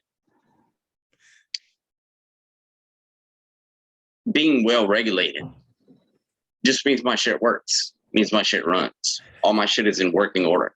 That's how I interpret it. That's how they interpreted it. Opponents would say, we dictate what you have. Well, opponents would be fucked. Yeah. I mean, because honestly, like, I'll keep it super real with you. I'm not worried about Joe Blow with a 16-inch AR. I'm not worried about him. I'm worried about Earl with a $300 fucking OT6 from Walmart that he shot deer with for the last 30 years. Yeah, he's not going to miss. No, he's going to dome you. because you were walking down the middle of the road. Yeah. And you're coming towards his property and he doesn't feel safe. Right. And you don't have an inherent right to self-defense. Okay, would you like to test this theory? I mean, we can fucking do this. I mean, it's become so fucking comical and stupid at this point. It's so extreme on both sides. Yeah, absolutely. Yeah. Like, I'm not gonna fucking post at the federal government and be like, stack up, because I don't want to get my fucking door kicked in by fucking federal agents. Yeah. Because that would not be cool. No. And on the same side, like, people are like, well, you don't have a right to this. Well, I actually do, because I'm a free man. I'm not a felon. Mm-hmm. And God gave me these rights because I was born in America. And there is no meeting in the middle. Nope. Whatsoever. Not on anything, but especially this. Yeah. I get that guns are a hot point right now because of everything that happened, especially in Uvalde. That's where we're going next. All right. Uvalde was not a failure of, this is just my personal opinion, and you can take it for what it's worth, and this is me, just me. That was not a failure of guns or gun control. That was a failure of men not doing men shit. Right. That's what I was going to ask, because I think Joe in our little Joe Kent sent something earlier. What was this fucking? So I would ask you. Go ahead. I would ask you this personally right now. If that was your kid in the school, fuck off. Are you kicking doors? Yes. I'm going to do everything I fucking possibly can. I may find an officer who doesn't look like they're entirely aware of their surroundings and remove the firearm from him if I'm not showing up with my own. Right. So I'm sorry, but this is what people need to understand. And this is my biggest argument with people who are all about like, just call the police. No, don't just call the fucking police. You call the police after the fucking action has taken place, because there's no one coming to fucking save you. And in that moment, I've already said this on Twitter. I will continue to say this. Whoever either told those fucking men to stop and stand down or to wait, that had to happen. Or the only other option is, in a group of men that large, with that training, with that equipment, all of them were scared? Now, fear is a force multiplier. I get it. However, You know what else is a fucking bigger force multiplier? Hey, guys, we got strength in numbers. As far as we know, there's one fucking asshole up in there. Let's go fucking get those kids out. Let's go get those fucking kids out. That's it. And you know what? Maybe we're going to lose some fucking dudes along the way, but if it's worth it, if it's saving a fucking child's life. And then in all the moments of inaction by those motherfuckers, who shows up? SOLATAC. A dude who took a fucking round to his head and he kept pushing forward. Because why? He knew what the fucking mission was, and he was going until he was not able to physically do it. So I'm sorry, you can't tell me that group of dudes, they all didn't want to go forward. There's something bigger there, man. And it's there's something under the scenes that we don't know about yet. Because, look, I have zero background.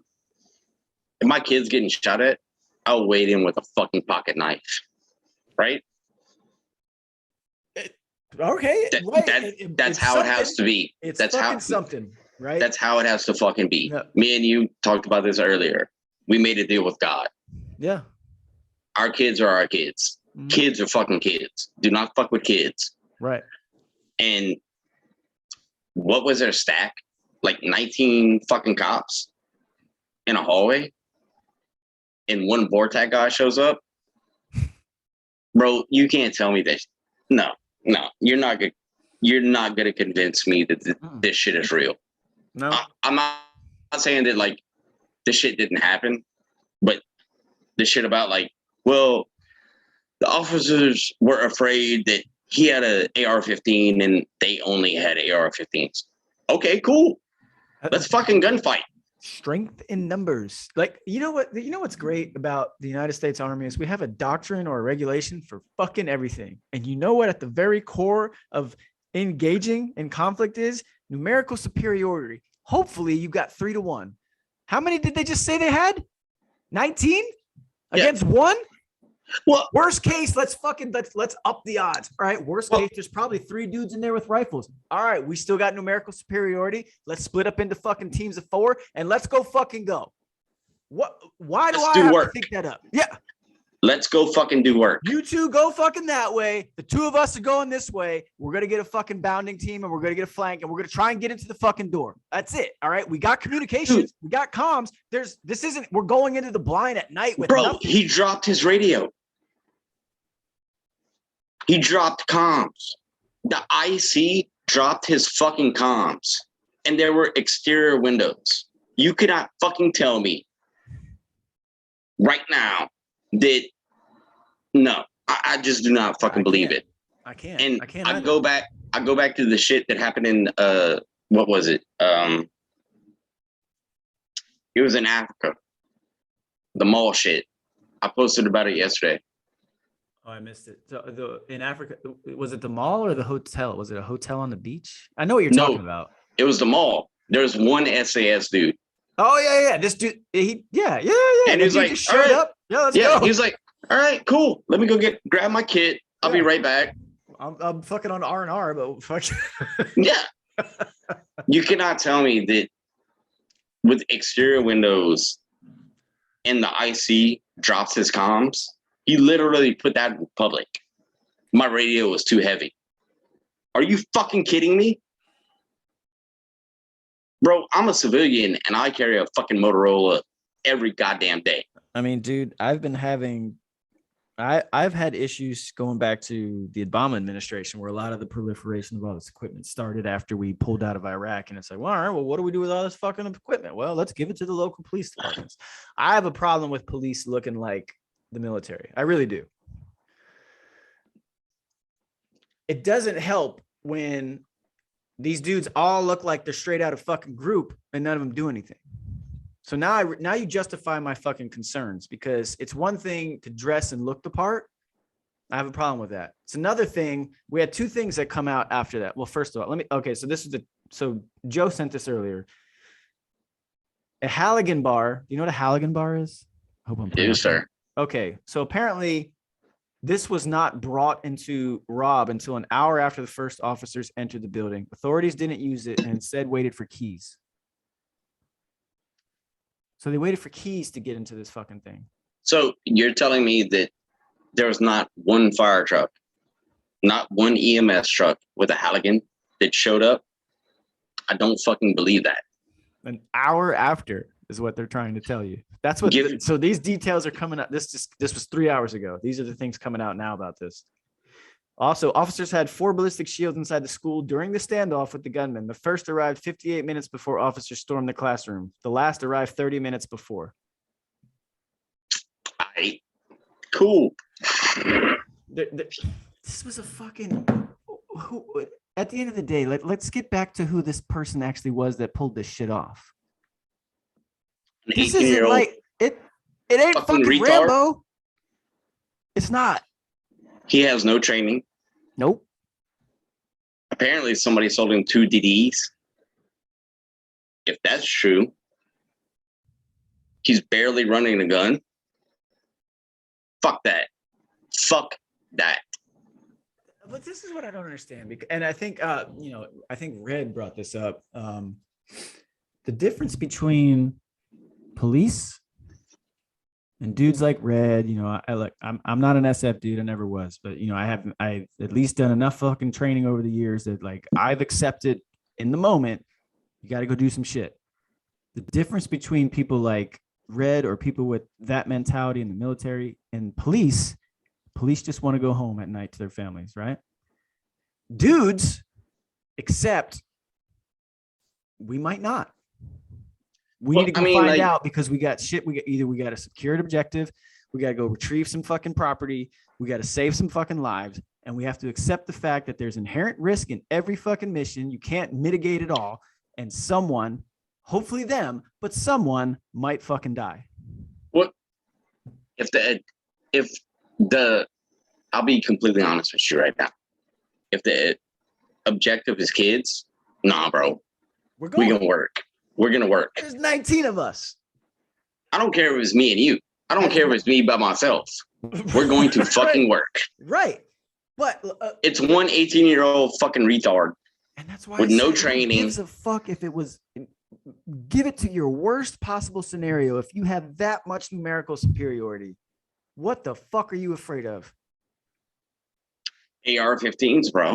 AR-15s. What are you firing back with? Like, we're on an equal playing field. Like, it doesn't matter. Like, okay, so what? So what? And I would hope you've got the marksmanship training to be able to fucking, now you can mitigate that fucking threat from further distance away. You don't have to get that close because you just need to wait for a fucking shot if he shows his dumbass on the window, like you said, right? Whatever. Well, here's what I found out. Every cop in that department got level 4 HESCOs 2 years ago. Like the HESCO barriers? Wait, what? No, L210s, special threat plates. So those motherfuckers are literally walking around bulletproof. Pretty much. And he's shooting ball. He's not even shooting green tip. What? Inexcusable. Fucking excusable. And wasn't like the response, like wasn't the police department like 5 minutes literally around the fucking road from this fucking school? Well, the SRO had took the day off.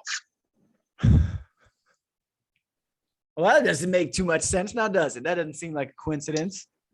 And homeboy that was cooking off rounds. Yeah. We're going to do some heavy drinking and talking right now. Let's go.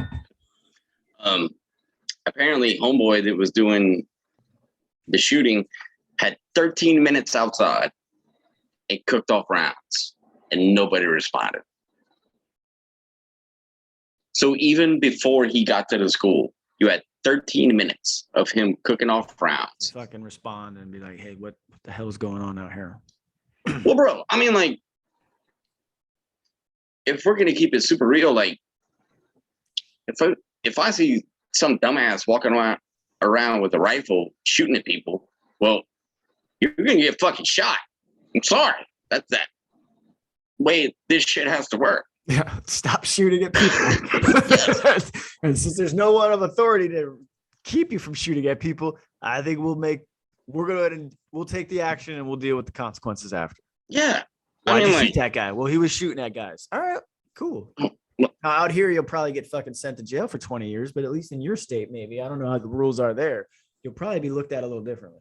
Well, technically, in the state of Louisiana, I can defend my property with deadly force. So trespassing is a big, big no-no. Yeah, I mean, I come from Florida. Stand your ground. That's a big thing out there. And it was when I was there. A couple of cases. Yes. Trayvon Martin, Mr. fucking George. What was that fucker's name? George Floyd? Yeah, George. Was it? No, George Floyd was the guy that. Oh, George Zimmerman. George Zimmerman. Yeah, George Floyd was the guy the police killed in Minneapolis a couple years ago. Yeah. Yeah, George Zimmerman. Holy, yeah, I was there. I was good old Seminole County. Oh man, fucking Sanford.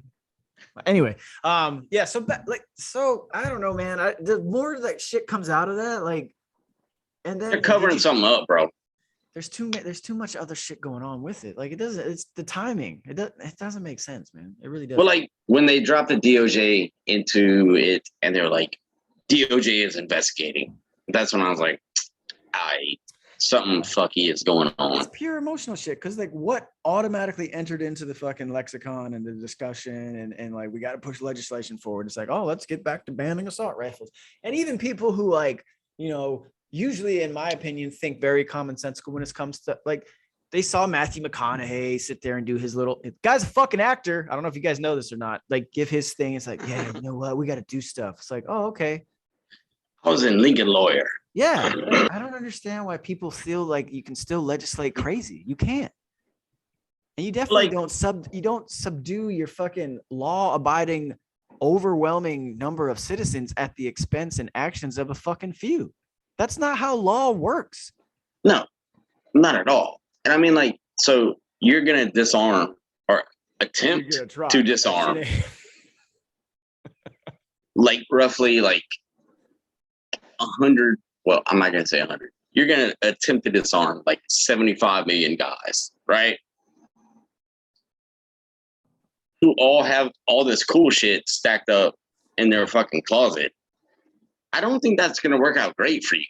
I mean, like, dude, did you see that legislator propose like a $5,000 like buyback program for each rifle? I was just like, oh, cool. So I give you one and I will buy two? Yes.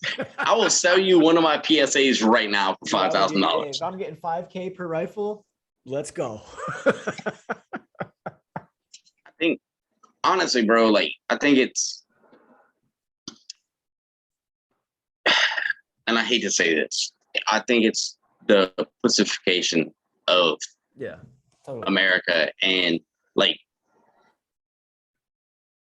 I'm not trying to gas you up or gas myself up or like make us out to be anything that we're not. But I feel like that 99% of my friends that I know from this app and you, right? If there were kids in danger, no, fuck that. Yeah. That's how it has to be. I mean, it's kids. If it's a, that's it. Yeah. There's a line. There has to be that line, and that line has gone away. Like, this is fucking elementary school. This wasn't a fucking college or like, these are the smallest of the fucking small. That they're literally helpless against someone who's an adult. They can't do anything. Right. Like, I watched an old school documentary about old school British gangsters, right? Mm-hmm. Like Manchester guys and all this other bullshit. Yeah. You know, like, we had a code. We don't fuck with women. We don't fuck with kids. We don't fuck with old people. That was our code. I feel like that should be a universal code, right? And like, it's just men dealing with fucking men. Like, leave everyone else alone and deal with the fucking men of the situation. That's it. Yeah.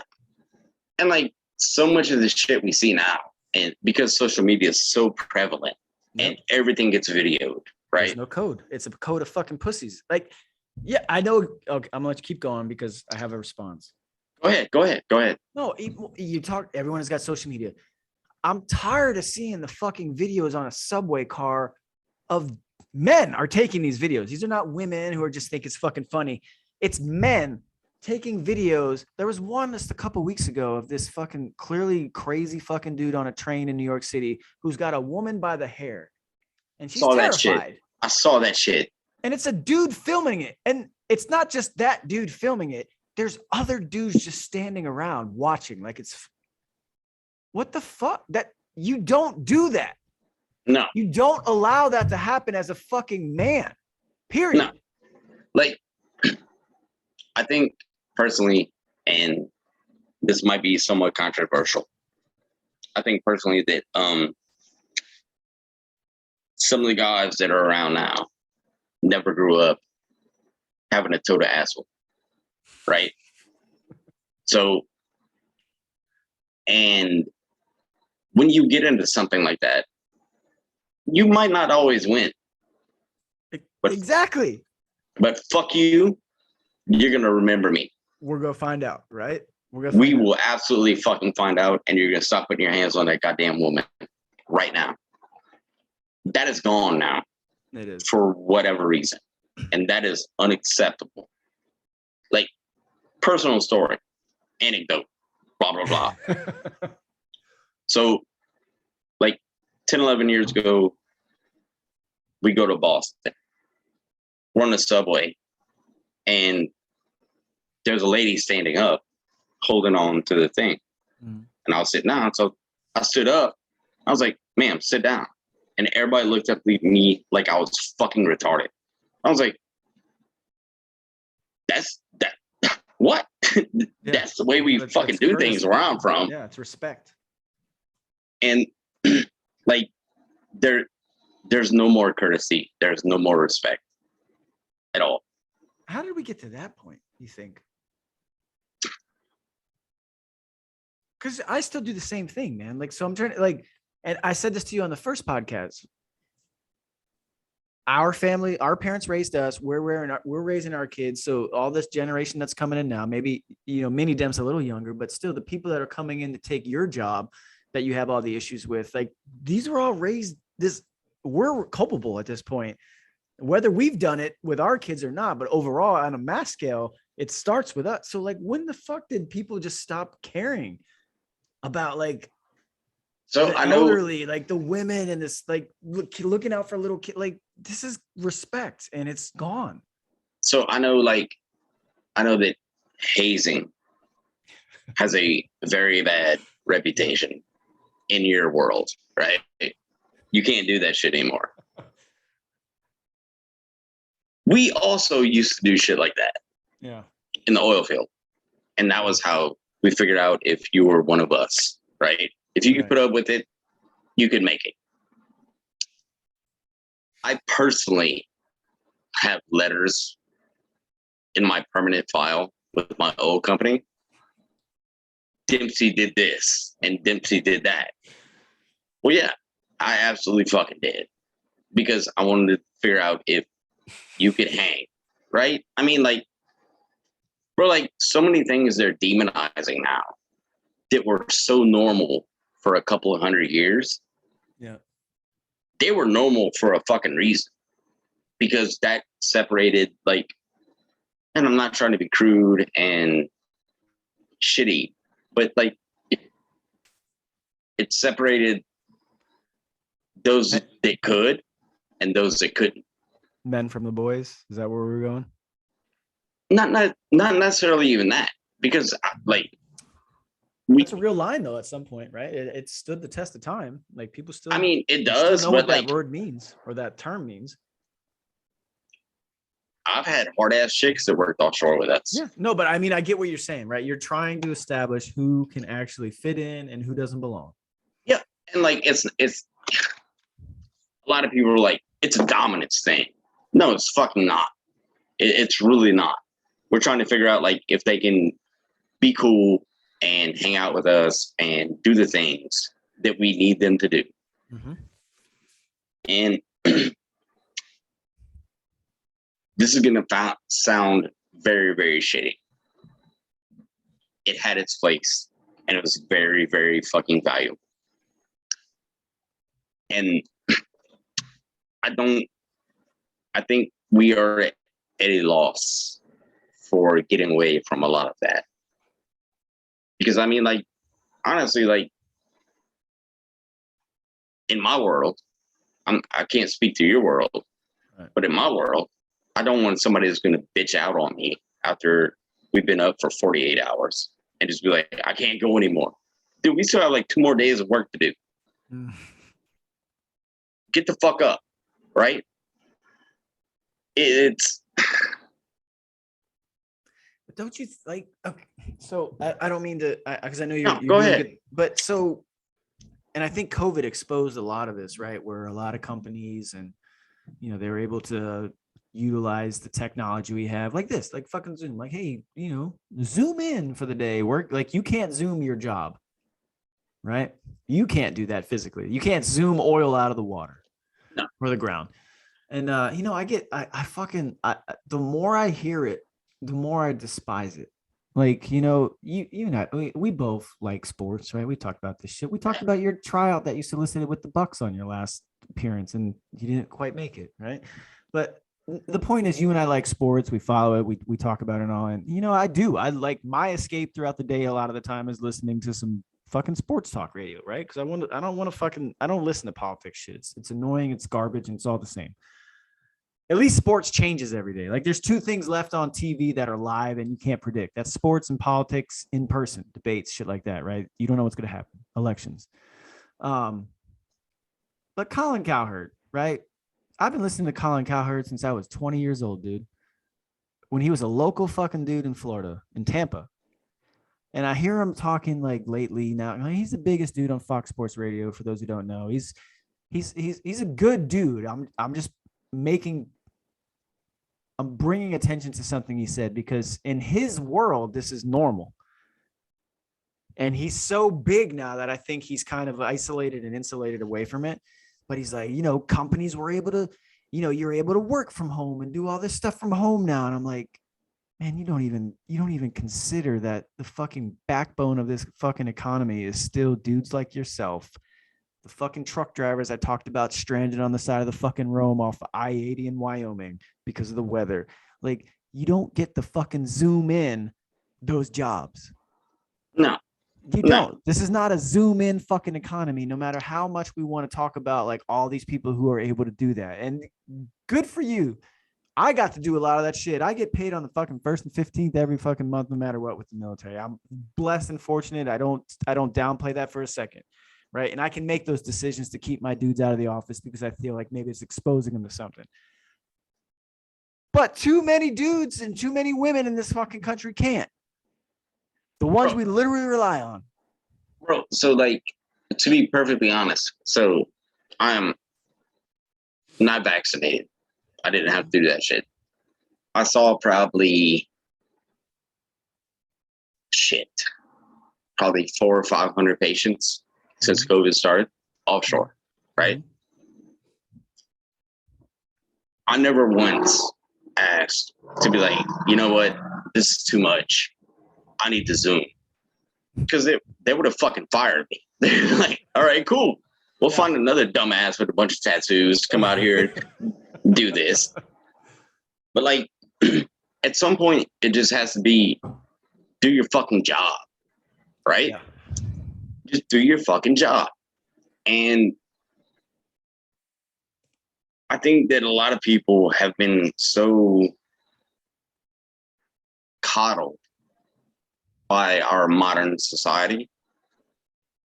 And don't get me wrong, it's great now, right? I don't have to fucking raise green beans in the front yard anymore. Shit like that, right? It's great. We can do this. We can Zoom and have a great time. Like a dumbass podcast at a virtual bar where we just get drunk and talk shit. Yeah. I mean, we're both walking around with $1,000 supercomputers in our pockets. But at some point, and that point is coming, the old people's ways are going to come back and they're going to be like, we tried to fucking tell you. Mm-hmm. Because shit is not getting better. It's getting worse. I honestly feel that. Do you think that with the way inflation and prices and all are hitting everybody, it's got to start forcing people to, hey, you don't get to do the whole soft coddled thing anymore for a while, or is this just a temporary blip? And if someone else gets elected and everything goes back to normal, and then we're in this ebb and flow where it's just, because I can't imagine that this is the new normal when it comes to prices, regardless of how many people want us to get off fucking oil and go into electric. Like it doesn't seem sustainable, right? People can't afford it. From the guys I've talked to, bro, this is worse than 08. It's way worse. It's gonna be way worse. Doing that shit. Like, it's way worse. People are going to lose everything that they own, and shit is going to get biblical. And like, I'm not advocating in any way for violence or anything like that, but it's going to get very, very bad. Gasoline will probably hit $8, $9, $10 a gallon. Fuel oil. Wait till wintertime. It's gonna be dark and cold. It's gonna be very dark and cold. And probably for the first time in our history since like 1700, we're gonna have people die of the cold that actually own houses and shit because they cannot afford to heat their homes. It's going to get that bad. I don't want that. I do not look forward to that. Like, I see a lot of the posts and everything, and they're like, all right, well, let's bring this on. Bro, I don't want that. No, yeah, you don't want that. And then, you know what? Unfortunately, I hate to say it, the ones saying that, they're going to be the first to go, man. They really are.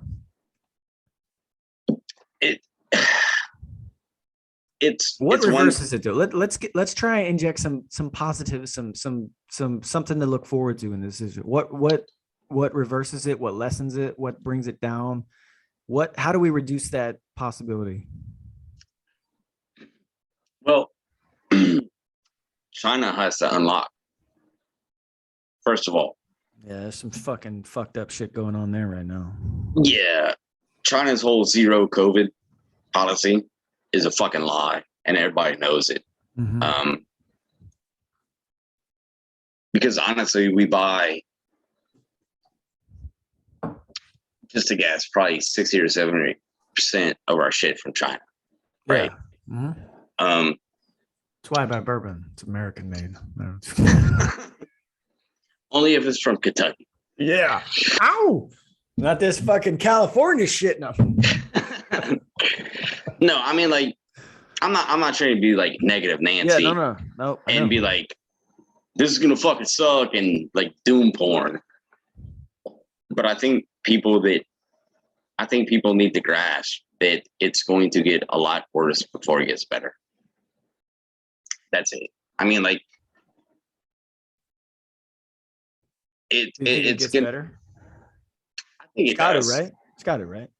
I mean, like, clearly this administration is an obvious failure. I mean, come on, man. It's fucking bad. See that, but like, so I mean, do you think the rest of the world sees that? Yeah, but the rest of the world doesn't vote. That's what. So here's my concern, right? Here's my concern. Let me break this down. Okay. All right. My concern is this.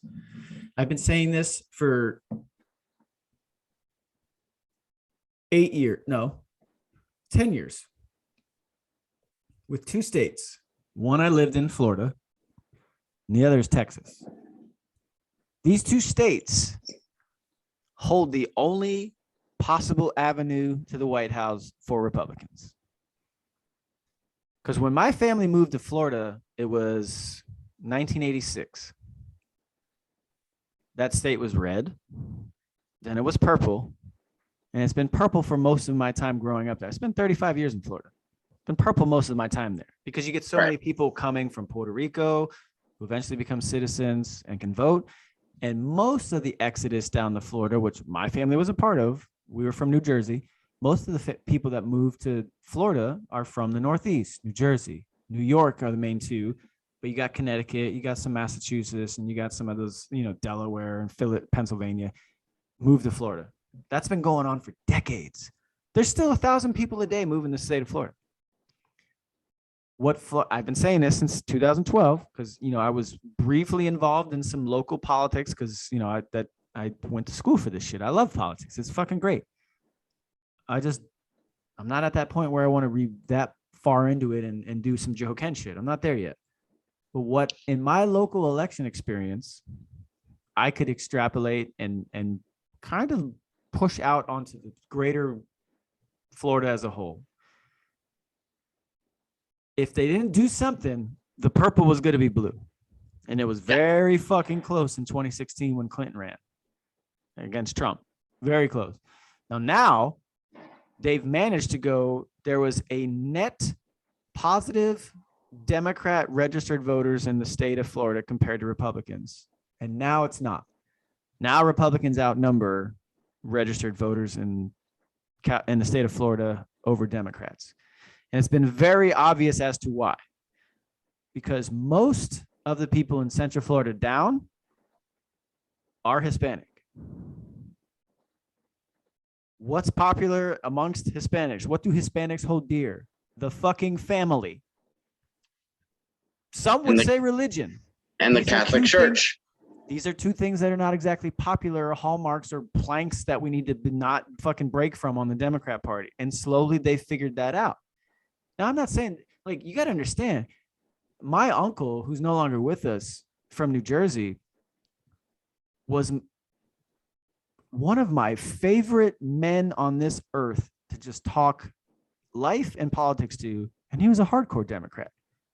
But he was a different type of Democrat. He's not, this dude grew up adopted in New Jersey in the 50s. Like, he's a Democrat up Northeast. Like, that's a totally different Democrat than compared to what we see that are the populist Democrats today. He's just a normal dude. Like that's why I say, like, if you go all the way back to the 60s, you look at JFK and that Democratic Party, that's the fucking Republicans today. Yep. That's what my uncle was. My uncle was a pure, no bullshit. He just loved and wanted the best for people and his country. But he was a Democrat, right? Well, I mean, like, they're gone. So I think the OG Democrats were exactly what you're talking about. Mm-hmm. And the new school Democrats are just trying to pander for votes. Right. And I was. Right. I was a Democrat until I went to Iraq in 2003. I hated George Bush. I hated his first term. I hated everything about him. I really did. I'm not lying. Like, I voted for Obama the first time in 2008. I voted Republican ever since. And I think, so honestly, and this is maybe a very unpopular opinion, I think that the advent of Trump and what made him so attractive to so many people was he was completely out of the norm. Yes. Right? Right. He wasn't in the machine. I was talking about that dude in 2012 on Twitter. And because he just said shit that everyone thought. Yes. And he didn't have a political name or a party attached to him. You were just like, oh, yeah, that's cool. He was a stream. You put a letter next to a name, it's like, oh, fuck. He was a stream of consciousness. Yes. Consciousness. Yep. Type Absolutely. guy. Great right? way of describing it. Great way. And what I'm not personally a Trump fan because of a lot of the shit that he said and what he did. One thing that made me a fan of him was when he told China, he was like, all right, cool. If you keep fucking with us, we will turn this entire thing into a smoking hole, right? And that's probably like FDR. No, that's probably like Teddy Roosevelt politics and all that. Yeah. Keep fucking with us and, we'll fuck you over. And I think his blatant honesty and just having no filter whatsoever, a lot of people identified with that, right? Yeah. And it was refreshing. But at some point, a lot of us were like, all right, bro, can you shut the fuck up for just like 3 days? He had no self-awareness. No. And like, he did some great things and he did some shitty things. But compared to who's in charge now, it's not good, man. It's not good at all. Good. It's night and fucking day. Like, like he was a dumbass. Trump was a dumbass, but he was our dumbass. Right. And that's what you want, right? At the end of the day, it goes back to what you just said. Because I was the same way with Obama. I'm like, look, man, I just want my fucking president to be all about the United States first and foremost. That's it. I don't care what party you are. At the end of the day, I get politics. I get campaigns. You pander to your base, and then when it's time to actually govern, you govern for everyone, right? Right. And what I loved about Trump is he was just like, we are all about this fucking country first and foremost, and that's it. And that's all you want from a president, right? And I don't get that anymore. And everything you said about Trump, I agree with 100%. I do. And I hate the fact that he's going to fucking run in 2024. I really hate that. I really do. He's going to. That's happening. Oh, yeah. That's 100% happening. Well, one of the greatest things that he did in his entire presidency was when they schwacked Soleimani. Yeah, he tweeted the American flag. Yeah, he threw out the set. He's like, I loved it. I fucking loved it. And how could you not? And I don't care if you were a fucking offended as a Democrat or whatever, but if you knew what that evil Soleimani motherfucker did to all of us for years in the Middle East, in Iraq, fuck him and everything and every year that it took to finally kill that motherfucker. Fuck all of it.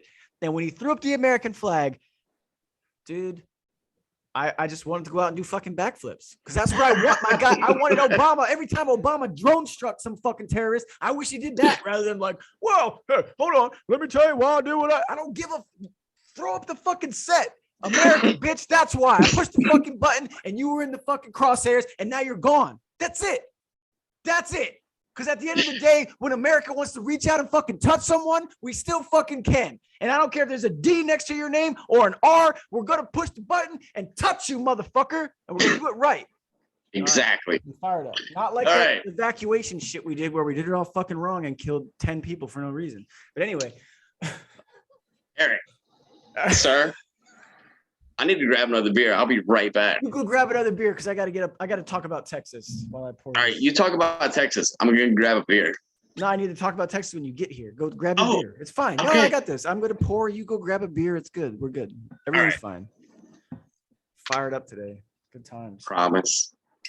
Good times. Oh, man. Here we go. Ow.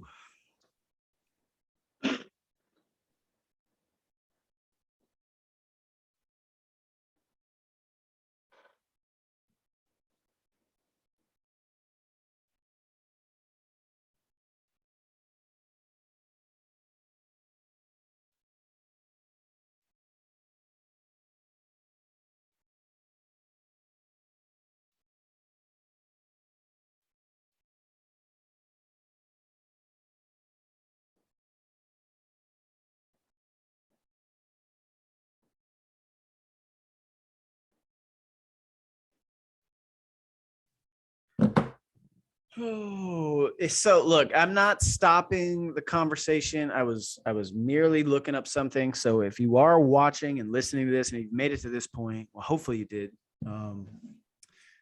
Demp's refreshing on his adult beverages. I'm preparing to unload on the state of Texas because it's very important. It's important because of the history of the state in terms of the Republican Party, but it's also important in the state of the country because the country should never be just ruled by one party. Right? And the best thing we've always done is kind of oscillate, 8 years here, 8 years there. Let's get a good mix of everybody. And that's why I highlighted earlier in the podcast, the disparities between, we haven't had a Republican governor in the state of California since 94. Look at, there's Demp. He's back. We haven't had a mayor in the city of San Francisco that's been Republican since 1967, I believe. Yeah. So these things are important. Okay. Because you want to constantly have an injection of new ideas and not just a continuing of the same. Because if you want to see what the continuing of the same looks like in the modern era, please just go back and look at the last 20 years of the global war on terrorism in the mighty fine country of Afghanistan. All right. That's what doing the same thing over and over and expecting a different result exactly looks like. And that's called insanity. All right. Anyway, so Demp's back. He's got his beverage. It doesn't look like it's a Bud Light. So he's back on the hard stuff. That's good. Demp and I are about to fucking get white boy wasted. So look, here. Okay, so I talked about Florida. It's white boy summer. It is. We're almost there. I mean, it is here. It's going to be fucking 106 tomorrow or 102 tomorrow. Let me check this out. Dude, it was like 104 today. Yeah, look at this shit. I don't know if you can see that. 104 tomorrow in Napa. No, Tuesday. Wait, that's tomorrow, right? Yeah. 104. Napa? Oh, you bougie son of a bitch. Hey, bro. Haters gonna hate. Honestly, Napa, most of Napa, if you're not like a wine producer, most of Napa is a pretty working class area. It's just fucking farmers and shit and workers. But anyway, yeah, there's a lot of nice money and shit out here in Napa. But so yeah, I already talked about Florida. So Texas, my second state. I hope I'm wrong, and I'm going to say this in the hopes that I'm wrong, but I'm going to declare it as if it's a decree and it will happen. And if I'm wrong, great, because I don't mind being wrong. But Beto O'Rourke is going to win Texas. And when he does, the state of Texas is going to vote Democrat, and the state of Texas is going to decide the 2024 election. And we're never going to have a fucking Republican president again. Because once Texas is gone, it's gone. Look at the trends of those who are moving. Look at the cities, Austin specifically. The trends are outweighing the fucking history. And I don't want to hear about dude in Eastern Texas who's got his fucking ranch and he lives there with all his fucking guns. He's still one vote. Most of those votes are moving to the city, and they outnumber that poor guy out there. And Texas is too big population-wise to play fuck around and find out with. Well, all right. So to counter your point, last I saw, Beto was 18 to 19 points behind, based mainly on the Hispanic vote. Okay. Because they, and I'm not being an asshole by saying they. That ties in with Florida. So this is a good sign. It's a good trend. Right? They are not identifying with a Irishman LARPing as a LARPing. For those who don't know what LARPing means, it's live action role playing, right? It's when you dress up and pretend to be. It's kind of like a cosplay, right? Yeah. The dude is more white than I am, and really, he's LARPing. Even though you have an Irish like pen name, I guess on Twitter. No, I have an Irish real name. Demp McGee. I have apostrophes in my name, and biggest I'm fucking Cajun dude in the world with a Demp McGee name. Like that's actually a funny story. Oh yeah, so, we but, didn't get this, so let's hear what's the meaning to this. All right, so being that I'm darker than Beto O'Rourke, fucking Rourke, can confirm. So do you know what the orphan trains are? Vaguely, I'm gonna need a refresher. All right, so way back in the Gap, all the East Coast big cities, so like New York, Philadelphia, Boston, all that, they were afflicted by little orphan fuckers, right? Mm-hmm.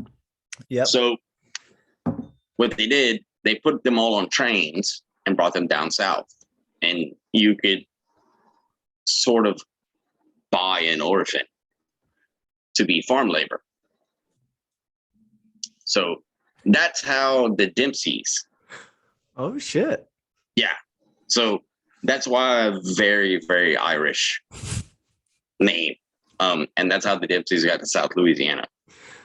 And while saying that, my grandfather did not speak the good English until he went to Korea in the Air Force. He spoke Cajun French. And one of the things my grandfather would never, ever talk to us about was Korea. Mm. He just told us that it smells like shit. It's hot, it's cold, and it smells like shit. Can confirm. Everyone I've ever talked to about Korea has confirmed that statement. Mm-hmm. But that's how we got here. I'm part native. My grandmother was a quarter. Wait, no, my grandmother was a half. My dad was a quarter, so I'm an eighth. So like, I'm the world's greatest mutt, apparently. Most white people are. It really is. Like, yeah.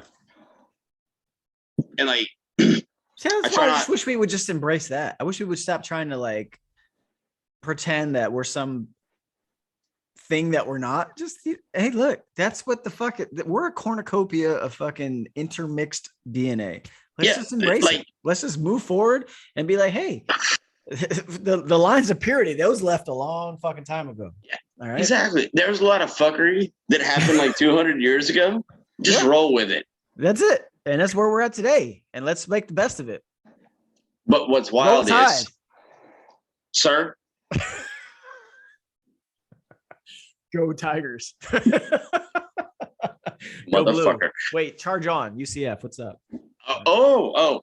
Hey, UCF has beaten the state of. What about the Argonauts? Beaten Alabama West Florida in football. West Florida. Yo. I paid for an education there. Wait, no. University of West Florida is in the Panhandle. University of North Florida is in Jacksonville, right? Is that how it works? I think WF is Pensacola. Yeah, it's Pensacola. Pensacola also. Well, Tallahassee has Florida State, which no one cares about. Thank you, sir. I fucking hate Florida. I hate everything about Florida State. It's a fucking trash. Tallahassee's a dump.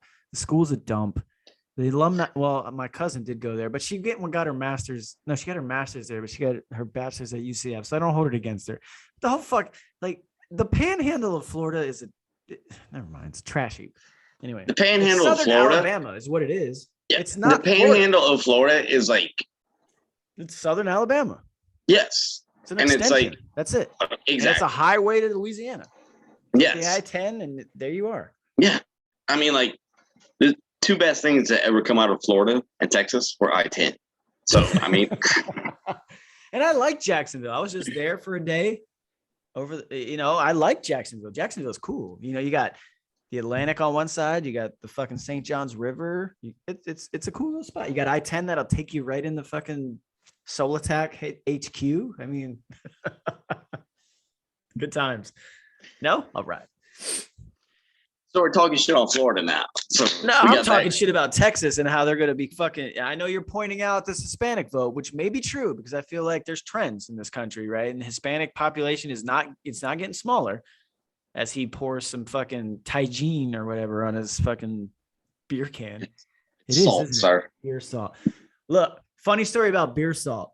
It may have been Tajín. It may have not. I think it was beer salt. So, okay. Oh, I'll never forget this shit. So we're at Fort Stewart. We got to Fort Stewart, I think, in December. It was right. So we went to Korea for my annual training in December of 2002. When we were coming back, we got to the airport in Japan, and I think it was Narita, that airport. I don't know if that was in Tokyo or somewhere else. But anyway, my platoon sergeants at the time got like this word, like, yeah, you're getting mobilized. And I'm just like, all right, cool, whatever. That's what I joined for. Fuck it, let's go. We were getting mobilized and we were going to Fort Stewart. So we immediately reported to Fort Stewart. Well, we didn't have an XO at the time, which is an executive officer in our company. So Lieutenant Washington, bro, black female, about my height. I'm 6 feet tall, about my height, from Baton Rouge, Louisiana. Lieutenant Washington. Every night she's fucking out. You know, you probably know this, right? Like when you're into because we didn't have one, so she was attached to us. Like when you're a new person, you talk about hazing, but it's not so much as hazing as it is endearing yourself to the people, right? You need to make relationships. You need to show that you're a part of this, especially her, as you know, tons of shit stacked against her. Black female officer trying to fucking get, buy-in from all these fucking dudes, right? From the state of Florida. Because you already got, like, in the reserves, especially, which I was in at the time, you're no longer just doing, you versus active duty problems. You're fighting the fucking, oh, you're from Louisiana. Well, we're all from fucking Florida. So you got regional conflicts going on. So anyway, oh fuck, the Braves beat the Giants 2-1. God damn it. Bro, and then the 256 showed up. You're bad luck, bro. Anyway, so so the big game at the time, especially it's always going to be a big game in military circles, especially in the Army, is spades, right? So Lieutenant Washington. You play spades? Oh, bro, that's our game. When are we going to play cards? Say when. Say when. So anyway, one night, so Lieutenant Washington, which was one of the best things about her, because here's how the Army works. The Army issues and gives you things. It's up to you to either accept them or make them better. Okay? I want you to understand that. The Army gives you things. It is up to you to accept them or make them better, which means using your ability to network, sometimes your rank, and sometimes bartering to improve your situation. What Lieutenant Washington was an expert at was improving her situations. So Lieutenant Washington, after about 2 weeks of being there, was able to secure her own barracks. Her own barracks.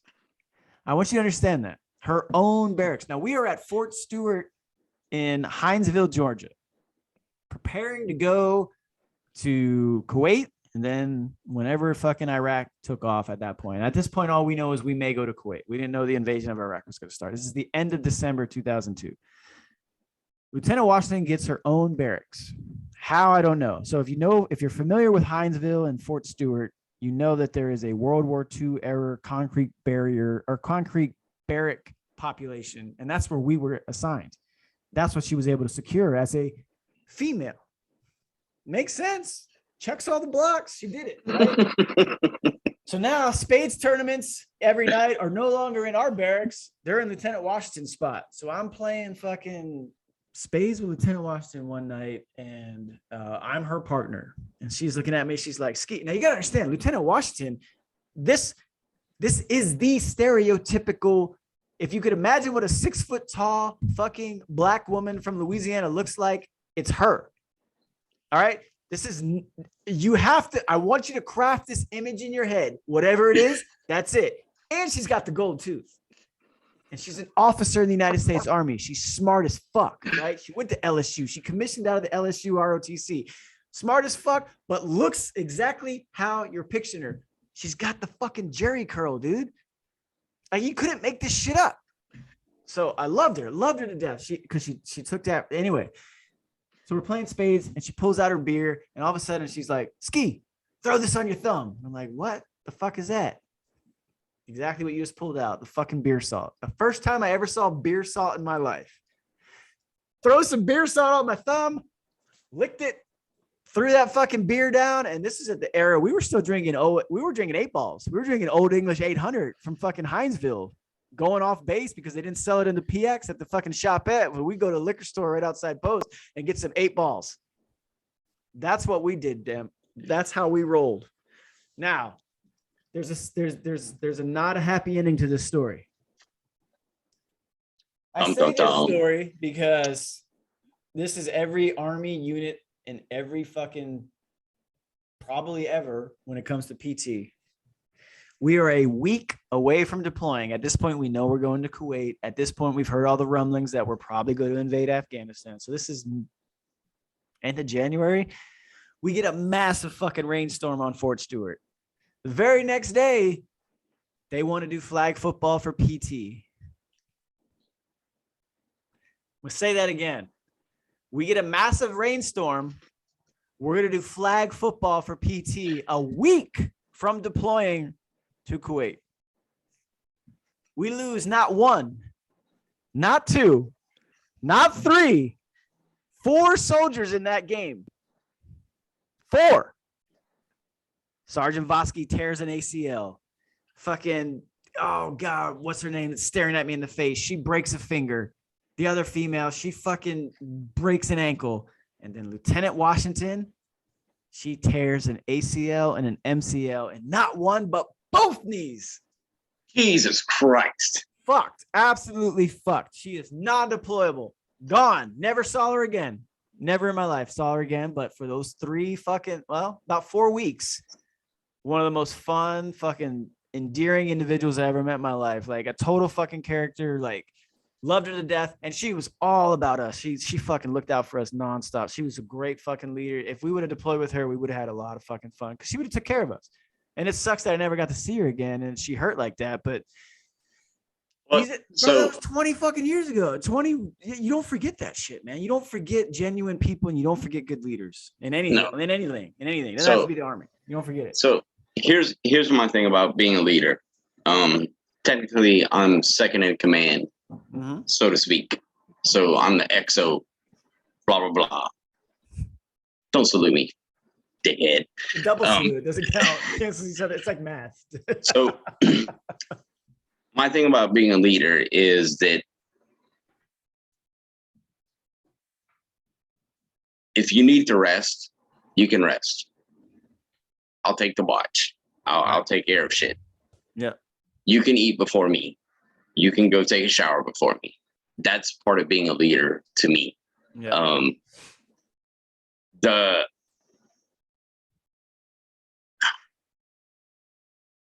The whole thing about like, well, creature comforts. No, that's not for me. That's for y'all. Mm-hmm. All right, cool. We'll get something to eat. Go take a shower. Go lay down. I got you. I'll take care of it until you can get up. And I think a lot of that has been lost. Just like you're talking about Miss Washington. Mm-hmm. And I have no doubt that she would have done anything in the world for y'all. 100%. And that needs to come back. Because I mean, like that kind of leadership. There. It's just not there on a grand scale, I would say. It's there. Well, I mean, like you see it because you're still in. I don't see it anymore where I'm at. And that's where the burden's on you, man. Because you got to take some fucking young dude or girl and be like, look. Well, like, you know what I mean? Like they only know what you fucking teach them. And I struggle with this in my office. I got a dude who I think could do a million fucking great things in the world.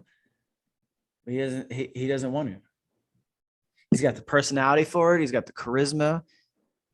People love him. But his motivation and all that shit is doesn't exist, man. I'll be struggle.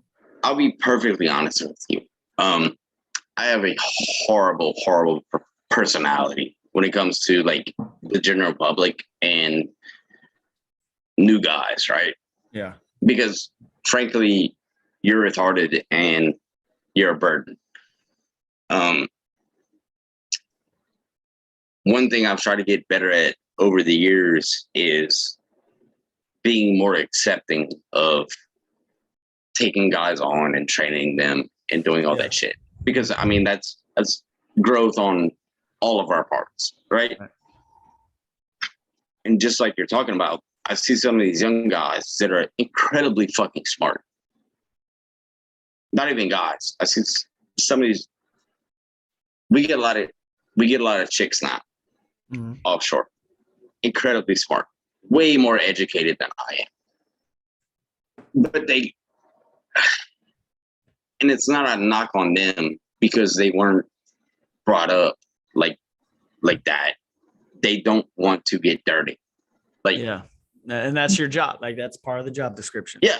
The closer to the wellhead you can be, the harder you are to get rid of. So if you want to make $45 an hour, be next to that fucking wellhead. Right. Right. And it's a very, very real thing. And one of the consequences and side effects of our new educational class is a lot of people are like, well, I have a degree and you don't, so I'm better than you. Well, okay, cool. Yeah, I think we went through this already in the Army. I think we went through this in every major industry. Yeah, to be honest, experience is the only thing that matters at the end of the day. It really does, bro.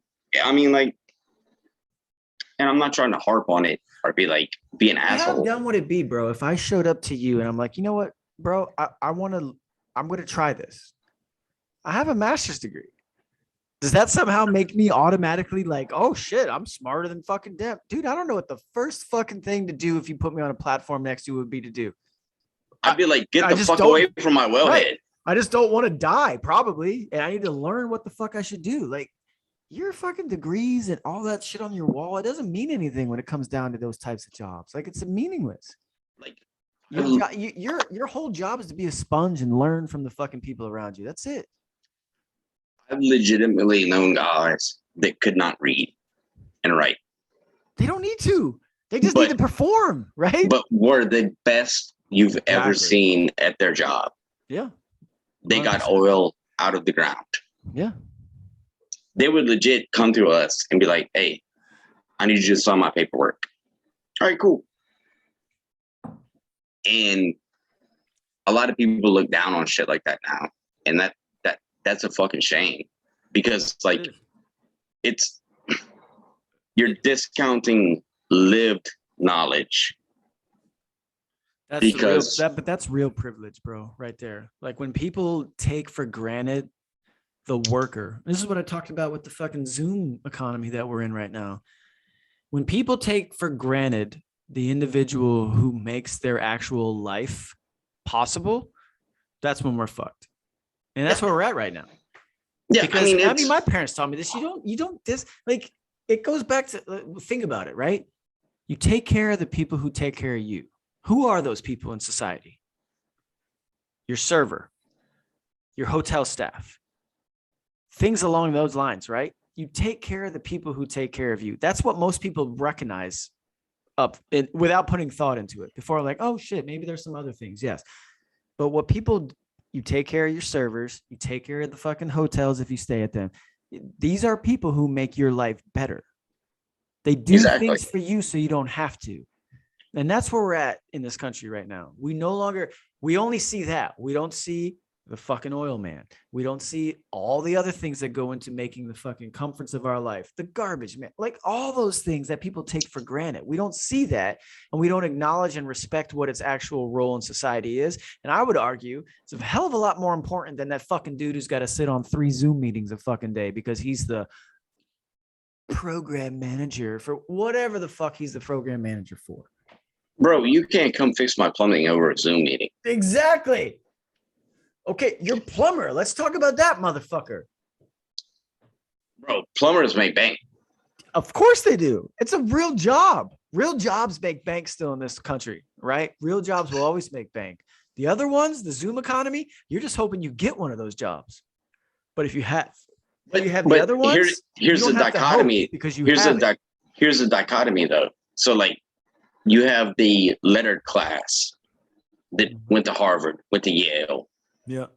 All right. So cool. They have an MBA. They have a degree. They have all this shit. I will keep it 100% real with you. I fucking quit high school to go to work. Yeah. I have a GED. No, I know. I remember you told me this before. Well, yeah. And you told me this. They look down on people like me because I'm not educated, in their words. Well, cool. Okay, they can't do your job, can they? Can they do your job? Have fun with your fuel pump on the side of the fucking highway. Right. Because exactly. Hope you got AAA, bitch. Dude, but that's my point where I come from the world that I left with fucking recruiting. We've put all these arbitrary standards in on shit. And it's like, you as a GED holder, do you know what that automatically inhibits you from ever getting? Say you wanted to join, right? You have a GED. That's the bare minimum. But because you have a GED, you can get a perfect score on the ASVAB. You don't get to have a bonus. You know why? Because you don't have a high school diploma. You have a GED. Get the fuck out of here. That's a true story. We have so many dumb, arbitrary fucking qualifications for people to serve this fucking country. It blows my mind. I have contended since I got into this fucking world, and I'm going to go do it tomorrow when I get to my last quarterly training before I'm out. Please tell me a logical reason why someone who can come into my office, pass the ASVAB, but cannot join because they dropped out of high school and they don't have a GED. Tell me that. So the test is the ASVAB. If they can pass that test, but they don't have a high school diploma or a GED, they cannot join and serve this country. They can't go die for their fucking country. Not allowed. So you're telling me right now that, so I have 16 years as a medic, right? I mean, a fucking thing, dude. You have a GED. So I couldn't be a whiskey? No, you can go qualify for it if you have the ASVAB score. What I'm saying is you as a GET holder specifically, the way bonuses work, so the ASVAB score is a percentile score, right? It's 1 to 99. If you get a 50 or above, you qualify for bonuses as long as you have a high school diploma or a college degree. If you have a GED and you get a fucking 99, well, because you don't have a high school diploma as your primary source document, you don't qualify for bonuses. You're a tier Bravo, which means you only qualify to join. You don't get a bonus unless that is fucking retarded, dude. That's the United States Army. I can't speak for other branches and I won't, but you're 100% right. Please tell me why someone who can walk in and prove that they are trainable from an aptitude standpoint on the ASVAB, that's all it is. It's a fucking high school and math test, English and math test to prove that you can be trained. Tell me why someone who fucking can do whatever score above a 50 without those high school diploma or a GED, tell me why that person shouldn't be able to still get a bonus. Because they don't have a piece of paper? It's a piece of fucking paper. You could go be the next fucking Audie Murphy. But no, you're not allowed actually because you don't qualify. Like that's what we're doing in this country right now. And dude, if you want to talk recruiting, it's not just the Army, it's every branch. We are so far away from making our fucking recruiting goals this year. It's laughable. Well, like there's a very honest and actual reason. There's a very honest and actual reason. We've already identified it. Do you think you're going to see those commercials though on TV? No, you're going to keep seeing the fucking, I have 2 mom commercials. You're not going to see the fact that the people we have demonized for 2 fucking years in this country since the George Floyd killing, that the overwhelming population from that part of the country, the Southeast, is no longer joining the military for a very obvious reason. You've demonized them. You've made them feel like they're no longer a part of this country. Well, they've stopped joining. That fucking Well, I MMA mean, fighter from Arkansas, he hit it 100% on the head. I'm not going to fucking Ukraine to die for this country, but I will die I will dig my boots in the fucking dirt of Arkansas and die for this land and my family. well, That's where we're at, bro. People don't want to die for this country. They want to die for themselves. I mean, look at all the skills that. So I'm not picking on the Army. No, none of that bothers me. You know that. It doesn't bother me. Look at all the skills you're missing out on. I mean, I like, know that. So you have guys that have been medics for 10, 15 years. You have guys that have been mechanics that can automatically go 88. You have guys that know how to run comms. You have all these guys, but no, they didn't graduate high school. If they don't have a GED, they ain't joining. That's the bare minimum. It's fucking stupid. It's fucked up, bro. So dude, I will go out on my last fucking interaction with my fucking battalion commander on Thursday. To this day, still saying the same shit I said 6 years ago when I got here. This is dumb. So I will tell you a personal anecdote, and you take it how you want it. So when me and my first wife started having problems, I went and talked to a recruiter. I was still in my 20s. I've been a medic for a while. I was like, all right, so what are we talking about? He's like, bro, let me see your certifications. Yep. I was like, all right, slid them across the desk. He's like, dude, we can give you like $80,000 right now to go. I'm like, all right, cool. Give me the paperwork. He's like, well, let me see your diploma. I was like, I don't have one. And this is during the height of surge. Was it surge? Yes. Oh wait, yeah, okay. He's like, yeah, your bonus just dropped. And I was like, all right, cool. I ain't going, bro. Mm-hmm. And like for this might sound very stupid to you and the other people that are in, but for the military to discount people like us is no. I'm your advocate, bro. I hate how we recruit. I absolutely hate it. I despise it with every ounce of me because it's stupid. This is what we're only talking about, bro. Is the aptitude way of qualifying. Getting through MEPS and their medical qualification is a whole other fucking aspect that I could sit here and rant on for fucking 18 more hours. But we're not going to do that because that's the dumbest shit. But no, you're 100% right. Like, unless you have the proper fucking certification as a medic, right? As an EMT certified or whatever. And then unless you're not walking in with a GED at a minimum, it doesn't matter. And I've argued this for multiple people. Now, there's plenty of people. Don't get me wrong. There's another end of the spectrum, you know, where I recruited from. I'm in the middle. I am in the definition of a dichotomy, right? I am in the middle of Benicia, California, which is probably out of 220 cities that report crime stats. It's probably the 5th safest in the entire state of California. It's a beautiful area. It's a fucking incredible place. I would love to live there. It was actually the capital for about 1 year in 1868 to 1869. Absolutely beautiful. Grant, when he was a captain, was stationed out here in Benicia. Built the first gardens with his soldiers. They still live to this day. 10 minutes to the west, there's Vallejo, California. One of the most violent places in this fucking country, let alone this state. You do not want to hang out in Vallejo, bro. You don't. These are 10 minutes apart. My office is right in the middle. People in Benicia, they don't join the Army. They join the Air Force if they do anything. And the only ones that do join, it ain't because of all the benefits they do that you offers from the military. They join because they just want some fucking excitement. Vallejo, it's the only way these kids got out. This is the only out they have. You know what the problem is? They'll walk into my fucking office with a 3.5 or a 4.0 GPA because the school district in Vallejo has pushed them through since elementary, and they can't get They can't get above a fucking 5 on the fucking practice ASVAB, bro.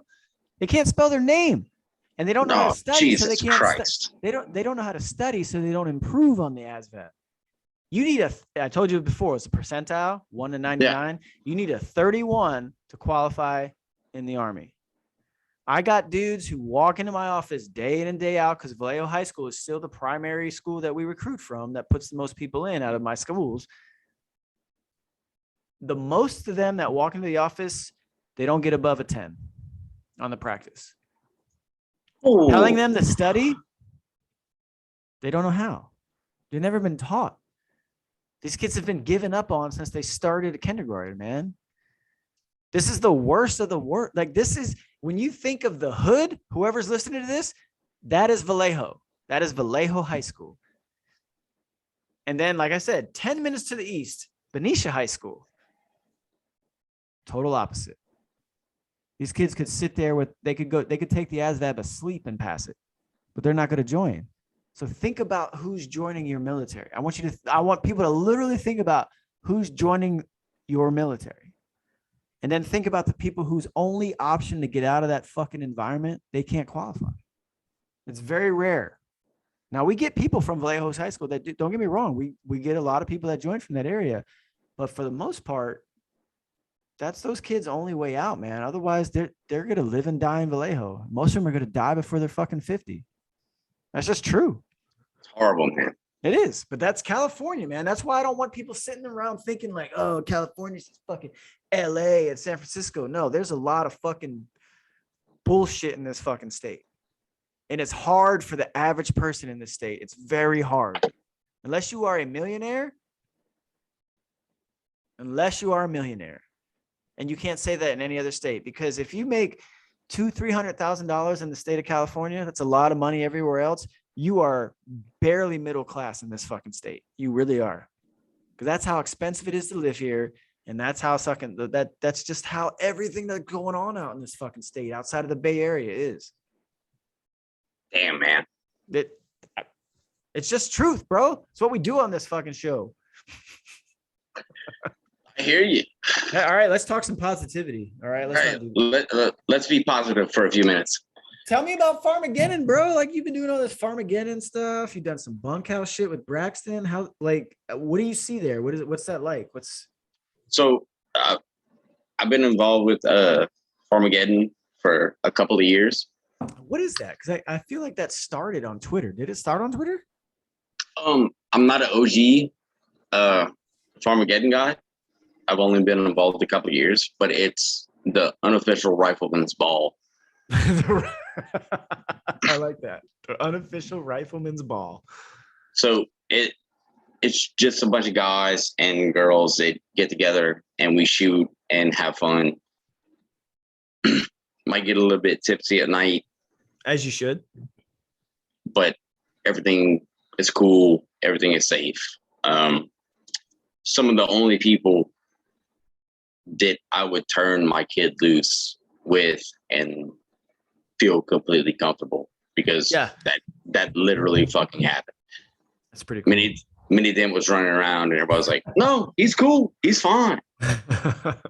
The stuff I do for Braxton is just kind of stuff I do for Braxton. I teach medical.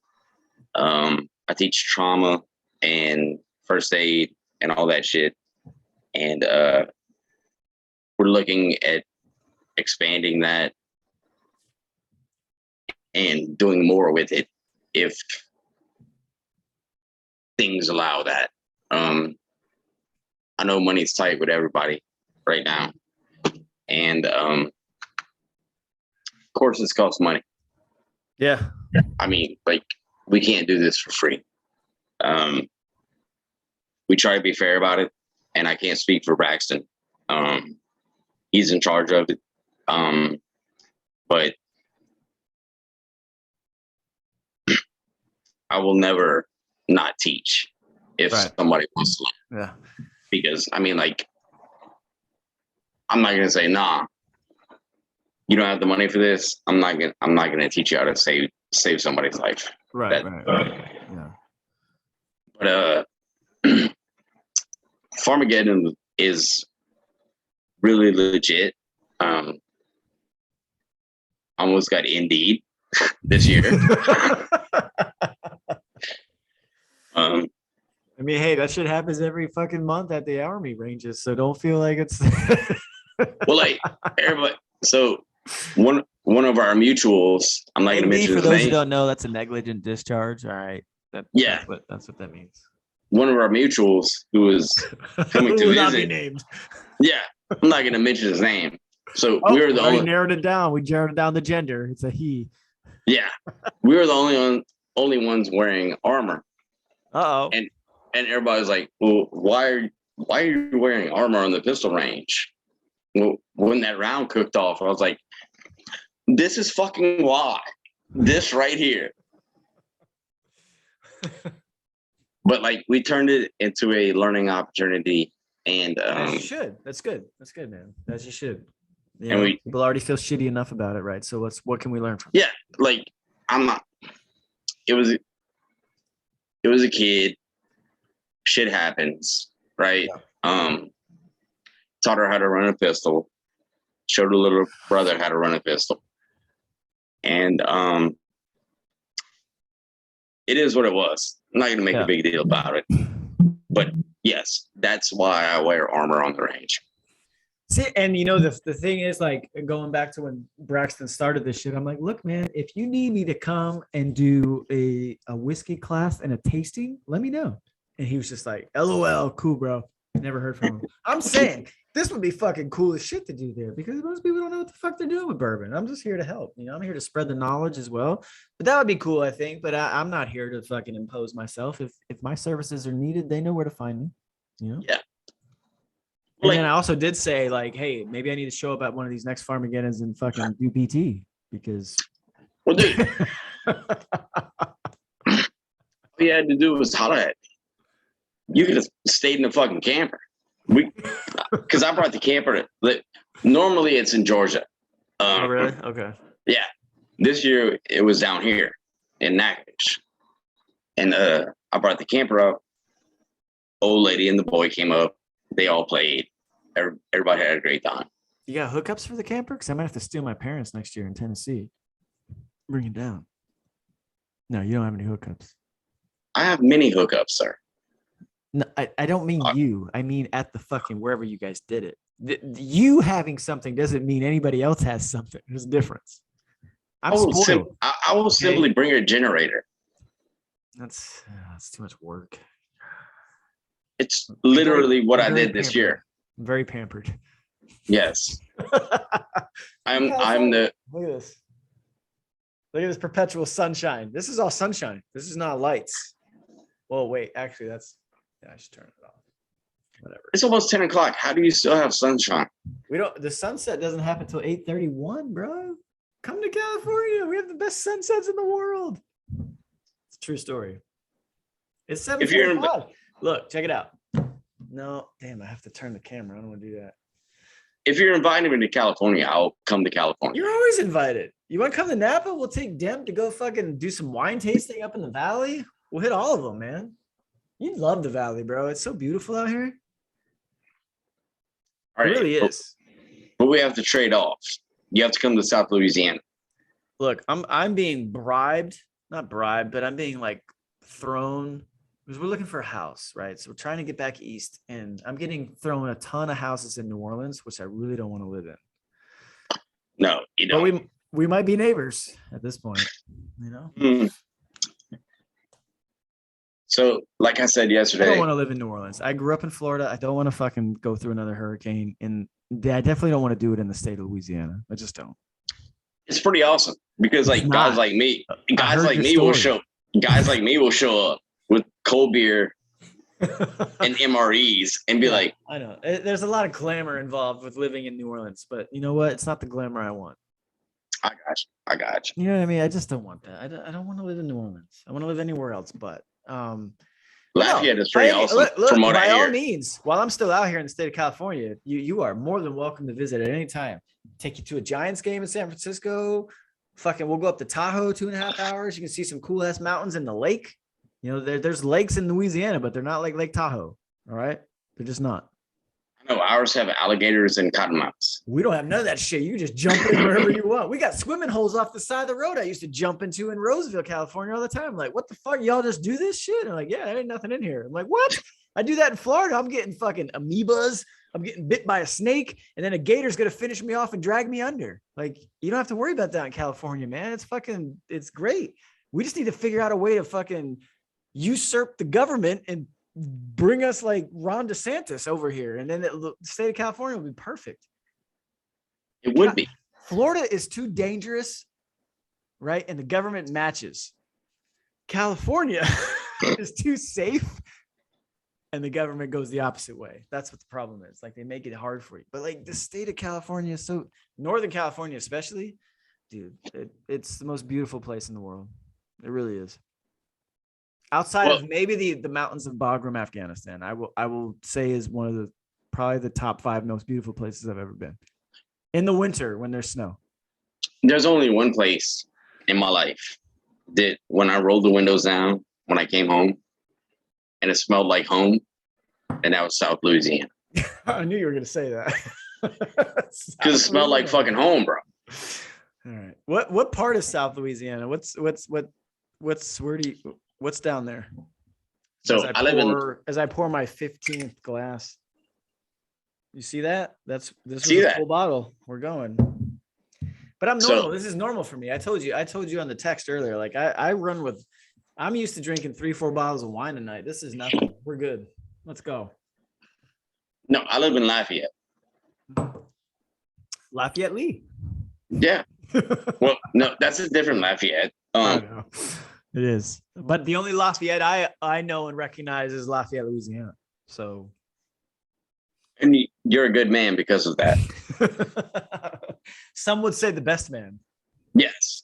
So Lafayette is the biggest, smallest town you've ever been to. So like, if you want to go have like legit Cajun food, or go cut up, or go dance, or go do whatever, you can do all that shit here and be 10 minutes away from the house. So if I was going to try and compromise and say, I'm not going to live in New Orleans, but if you want to live in Louisiana, we can look at Lafayette. That would be a spot. Yes. I would suggest like Youngsville. She needs a city. Oh, well, Youngsville, Carencro, Opelousas, that's all within like 30 minutes of Lafayette. I'm talking like walking distance to a city. Yeah, we don't walk here. That's for hobos. Exactly. That's what I'm trying to say. Like, man, I'm not going to fucking New Orleans. I just want to live in I just want to be on the top of that mountain over there that you can't see and just be left alone. That's what my life. So we don't have mountains here. The highest point I'm from Florida, bro. There's no such thing. The highest point in Louisiana is Mount Driscoll. And it's like 535 feet high. Yeah. And that's a mountain for us. Yeah, that's not even a hill out here, bro. That's a mound. I hope you get stationed at Polk. All right. So I never got stationed at Polk, but I did go to before it was WLC, which is Warrior Leaders course, the primary leadership development course I went to at Camp Beauregard, just outside of Beauregard, yeah. And the airport was about the size of my apartment. Yeah. It's got literal gates that you open up. Yep, Camp Beauregard, where the squirrel wars. We used to sit and watch the squirrel wars from our fucking classroom. The red squirrels and the gray squirrels just fucking at war with each other. Which I really admired the gray squirrels because they were so at a size disadvantage from the red squirrels. Like, I don't know what the fucking red squirrels eat, but those side things were like cats. And then the little gray squirrels, which is like every squirrel you see in the United States, they're just like, man, fuck it. We'll send 3 of us at one time towards those fuckers. Like, it was a good conflict. The red squirrels are technically fox squirrels, and that's why they're so big. And the gray squirrels are cat squirrels, and that's why they're hoes. Look, I have 2 cats. You will not insult my loving creatures. All right. I will not stand for this slander. I will fight you over my cats. Like, you know what? I'll hold a grudge too, like a woman. I will cancel my flight to California right now. All right. No, you should come. We'd have a great time. We'll do San Francisco. We'll do Napa. I can step and poop in my front yard. All right. No, there's no poop where I would take you. I mean, if you want to go through the slums of San Francisco, we can, but I'm going to take you to the nice parts, bro. I respect you too much. Napa you'd really like, I think, because I think you appreciate the outdoors and you appreciate the hard work that goes into making wine as well. It's really cool out here. I just wish we had a different government, like I said, but it is what it is. I agree. I agree. This has been a very interesting conversation. We've covered a multitude of topics. We have. You ready to wrap this shit up, or you want to flip the top on another thing and just keep going? I mean, I'm here all night. This is early for me. You, on the other hand, you're on the wrong time zone. So yeah, it's like 2200 here. 1954 here, my friend. And I don't know if you know this or not, I still got all this left.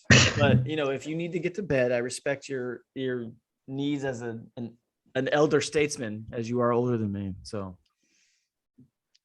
Have you seen my fucking beard, Eric? Do you see all this white?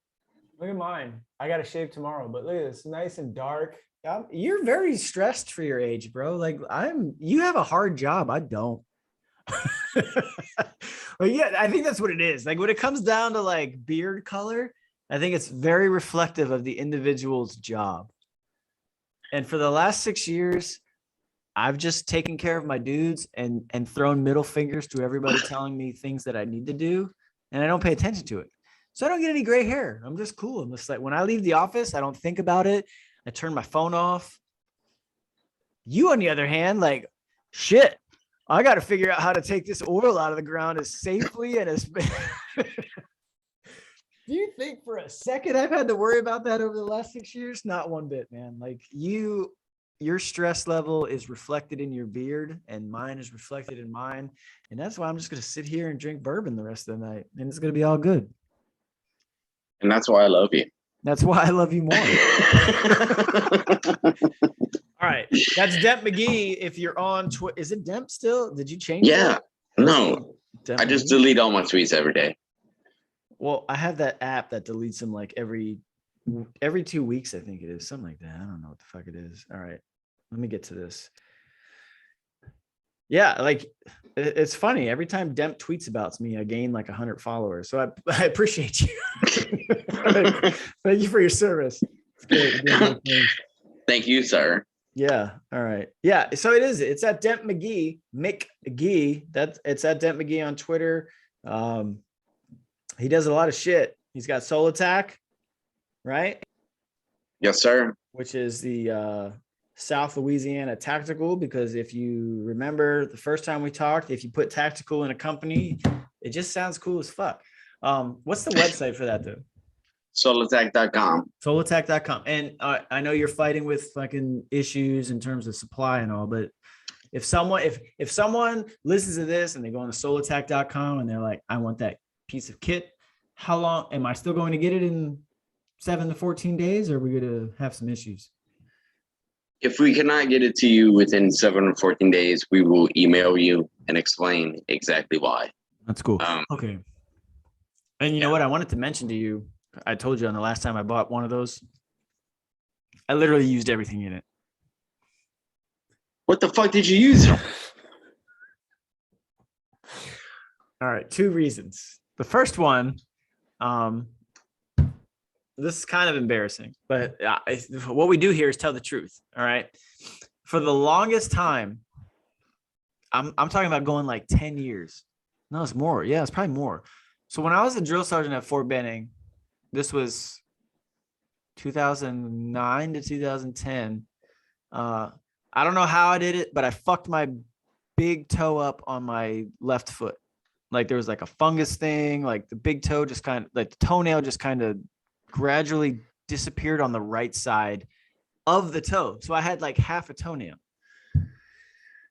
I play softball every week, right? And I dove for a ball and I remember like catching my foot in the ground. Now, this is where the story gets great. So a few weeks later, I remember like, oh shit, that hurt. My toes fucking stubbed. It looks like I kind of lifted the toenail a bit. Well, I'm in the bathroom and the wife, I don't know how it happened. I don't even know how to explain this, but she did something. And when she did what she did, I fell over and the fucking toenail ripped off. So my big toenail on my left foot completely ripped off. It's off. It's gone. And there's blood everywhere. And I'm like, quick, grab the SOLATAC. Because she's just sitting here in this like constant, like, oh, I'm sorry. I'm like, I know you're sorry. Just, I need the fucking thing. It doesn't matter. Like the blood is here. Give me gauze, woman. Yeah, get that. So I use it for that. And then the other time I really used it was like, man, I was chopping something so fucking quick and fast. I sliced damn near half my fucking thumb off. And I used it for that. Which I almost think like your kit was bad luck, because literally like the entire 39 years of my life before I ordered that, I was fine. I order your kit. I have 2 traumatizing bloodletting events to where if I didn't have the SOLATAC kit, I'd have bled out. How dare you, what sir? What exactly are you selling, bro? What are you putting in there? Like, are you putting in some fucking South Louisiana voodoo? Like, because I that's a thing apparently in Louisiana. Is that a voodoo? Did you just do some voodoo shit? I don't want that shit coming to the screen, bro. I don't want it. I just did some voodoo shit. Like Happy Gilmore, harness the good energy, block the bad. Harness good, block bad. I don't want that voodoo shit coming through here. We should have talked voodoo. We didn't talk voodoo. Next time? Yeah, next time, man. Like, because that shit fascinates me. That fucking voodoo thing, like the Haitians in South Florida, the fucking voodoo with the fucking Creole and Louisiana. Like, it's some real crazy shit. It'd be like that. But it's also real, and that's what fucking worries me. That's why I'm not moving to New Orleans. I'm not doing it. I'm fucking not doing it. So my grandmother was a traiteur, which is a healer. Ah. And the one that was married to your dad who went to Korea? Or your grandfather? Yeah. So she was a traiteur, and she could do like some super magic shit. And we didn't go to the doctor a lot. I'll put it like that. Too expensive. I just do some. She was like, all right, so cool. And she'd go out in the yard and pick some shit and be like, all right, cool, we got this. And I'd be like, all right, okay. Yeah, maybe we need to talk about that next time. We definitely need to have it next time.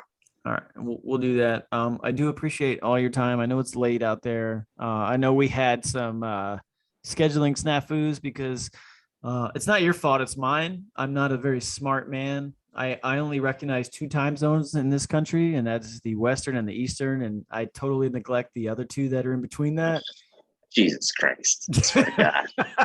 And that's why I asked you earlier, and you were like, wait, we're going now? And I'm like, yeah, I mean, it's like fucking 8 minutes. What do you mean we're going now? Of course we're going. And that's why we were wrong. Well, you told me 20. You're right. You hit me at 19. I was an idiot. I'm a bad person. You are a bad person, Eric. Why are we focusing on the past? Can we move forward? I mean, only under the moonlight. Look, I can't. No, there's no moonlight where you are right now. No, you know what? You're getting it. You're gonna get it because I know you need it. Look, check that out. You see that?